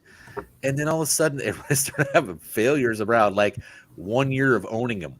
Yeah. And it was like, the weird thing about those distributors, when they went bad, you'd be driving down the road and they would just shut off, like you'd turn the key off. Right? Yeah. And, like, and that was back when you would actually call tech and you would actually get someone like, that would know what's going on. And so I called them up, and this was in my Volkswagen Bug. And they're like, did you ground it out? Did you do this? Did you do that? And he goes, no. So they sent me another one, right? Because I didn't buy the warranty at Super Shops, right? At that time. They sent me another one. I put it in there, and it lasted about 6 or 7 months, and it was the same thing. Just cruising down to a bomb, just died like that. And then I went back. I took that out and then put the dual points back into it. Didn't have any issues with it, but man, was it a pain in the butt setting two points. Oh, it was a pain in the butt. Oh. Yeah, I got the dual point now in the Super Stalker. I'll see how much of a pain in the butt it is. But you only got to change them every 7,000 miles or something. You know how many passes that's going to be on that thing? Gosh. Yeah, you'll be fine with that. I'll probably check it once a year. Just send it up to Two Hacks Jeff, who's got a badass Sun distributor machine. And, have him curve it. Yeah, he did a video on it, man, and it was like this thing came out of like a high school shop class or something, and they were getting rid of it, or college shop class. I don't know, but man, Sun distributor machine. What I wouldn't give for one of those, right? Especially right now, yeah. Let's see, Jonathan Bethea. Jonathan Bethea was one of the sailors that I served with on 2 frigates, side by side. Yeah, he was my brother in arms. Do I still have the Windsor in the F-250? I do. It's the 393. It's extremely tired now. It needs probably some new rings and bearings in it, but it will be hitting the streets again this year. Is that the same one we pulled out of Ramona? Yes, the same one. Yeah, I'm the guy that buys a 20-year-old truck and drives it for 7 years. I remember we went and picked that thing up. We dragged it up with the winch. Remember, my winch wouldn't work, and I got that hammer out and I beat on it. You're like, whoa! And it started working. Yeah. Yep. And you were like, man, this truck is a lot heavier than it looks. Yeah. That was our first adventure, I guess. Together. Yeah, that was the first outing, like a big adventure. Yeah. That was after we met at Match Race Madness. I had to run a guy named Ron Jones. It was Ron Jones with the Chevelle, right? Yeah. Man, that dude was about as old school cool as they get, because he's been doing this from the get-go, right? Yeah, like and Woody Wood. Yeah, same kind of deal. Yeah, Woody Wood. If you ever run into that guy, and I know Woody Woodpecker, but this guy has like a freaking, what is it? Probably like a 62, 61 Vet. Yeah, and it is legit race car from 1961. It's got flares on it. It's got radiused wheel wells. I mean it is from the get-go. But Ron Jones, he couldn't run with the big guys doing the 28. We had a 10.5-inch tire, naturally aspirated class out there, and there was a lot of really fast stuff in it. Matter of fact, stuff that was running, like Shane and I ran 6s, and these guys were running down in like the low 5s. Yeah, 550, 540, Yeah, and Ron Jones, he was just a regular dude, and he was living on retirement, I think. And he had a small block on a hell of a lot of nitrous. And I mean, where do you spray it at, Ron? Pretty much the second it comes off the trailer. Right? I mean, this thing would do the craziest wheelies you ever seen. and it I was a remember back that. half car.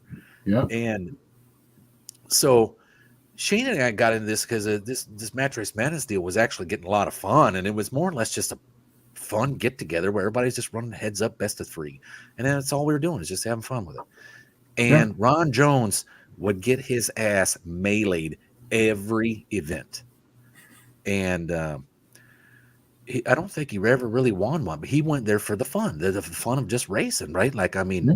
he used to spray the god awful bottom end out of that car, and so we made a bunch of trophies, and Ron, and then the trophies were cool because it wasn't like the stuff that you normally get, right? We had like, what was the one where they had like a pile of junk all welded together, and the guy blew his motor up first Hard luck. weekend out? Yeah, hard luck award. Hard And he luck blew his award. motor up first time out, but it was also his freaking birthday. And I mean, it scattered the motor like 600-foot mark. And we gave him this trophy, and this dude was like, man, I feel bad, but this trophy really does make it feel a little bit better. But we give one for the biggest wheelie to Ron Jones. And this dude literally stopped in his tracks when we gave him that award. He started crying. I've never won anything in my life, right? Yeah. And this guy was great. I mean, he was the salt of the earth. He's the reason why you do these things. Exactly why we do it. Yeah, and we had some of the best. We had better trophies than what they were handing out. Because remember, it had the wooden, it had the wooden plaque on the bottom, and it was all the custom, like, you know, like a camshaft that was destroyed, or just really cool rods or whatever we had laying around. They were like some of the best stuff. You're gonna laugh, dude, because that was a 350 Buick piston on a 6-inch long Ford 300 rod. Yeah. And remember, you honed them all out so they would fit at work. Yeah, I honed them out. Yeah, that's right. I remember that. Yeah. But everybody's like, "That's the smallest piston, the longest rod I ever seen on a trophy." And I wanted to make it to where the guy could grab it with his hand, the rod, and the piston was at the top, and you could still see the plaque at the bottom. And it worked great because guys really liked them. But God, I think I probably had like $500 in trophies or something. I think the hard luck one was good because I went into the scrap bin, and people would send in their blown up crap, and some of the stuff would wiggle, but it was fused together. So remember, we started welding that together. So like you hold up the hard luck award, and parts were like jiggling on it. Jiggling on it, yeah. It was good. Yeah. It was good. Yeah, it was that was such a neat group, man. I kind of wish, hey, you know, we should probably just trailer up and go out there and run the Match Race Madness this winter or something. This coming winter. I don't know. This year's going to be tough for me. You know how I had alluded to the fact that I was going to do the weird race that I told you about before, and I'm not going to tell everybody what it was, but I can't get the cars to go straight, and it's going to take me some time to figure it out. So what I'm going to do is we're going to postpone it to the next season.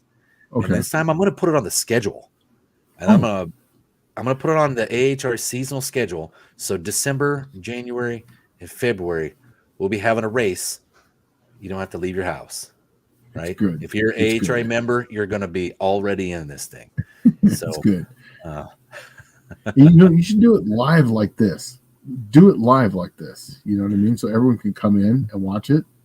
Oh, well, I definitely I planned on videotaping it from 3 different angles, but it's hard because I can't get the cars to go straight, and so I need to figure that out, and I need to figure out what's causing it and correct it, and then we'll make it happen.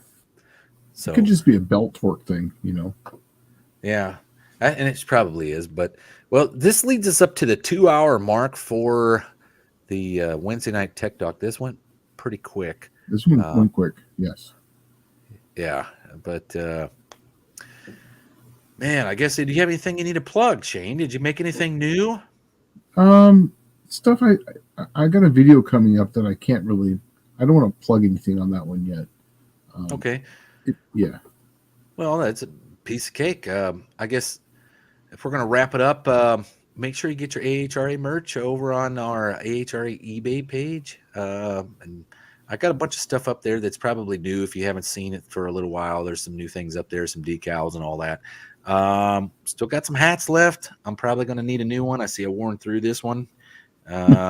But yeah, usually I get too dirty, but I try to stay out of the dirt in this one. It still has some dirt, grease. If So anything, there's a link that John Wilburn just posted. I want everyone to go and read that. That's a great article. It's a short read, but it gives you a lot of insight on what the DLC coding works, how it works, and why it came to be. So that's a great article. You should really listen. That is the greatest thing that ever came out at PRI. That was the greatest thing there. and John's reminded me here. I need a plug on Friday night, 7 Central, 8 Eastern, on the John Wilburn channel. We're gonna have a special guest.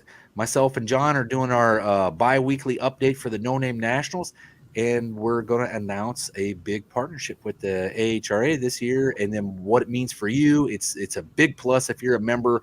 Save you bucket loads of money.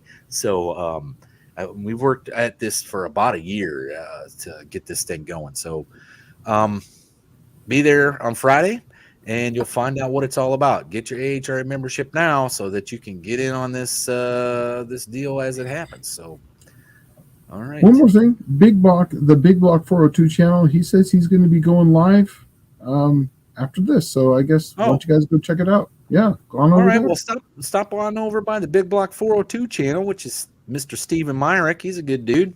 Yep. And see what he's got to say. Yeah, But until next Wednesday. Yep. We're out and if here. there's somebody, if we didn't get to something, slatdailygarage@yahoo.com. Once again, slatdailygarage@yahoo.com. I try to get to them all. I've been really busy lately, and I'll do the best I can. But I've been actually answering some questions. You know what I'm hearing out of that? I'm hearing that I get to all of them except for yours, Mopar Man 1978, which went into the circular file. And no, I'm kidding. I'm just busting your balls. Until next Wednesday, we'll see you later. Yeah.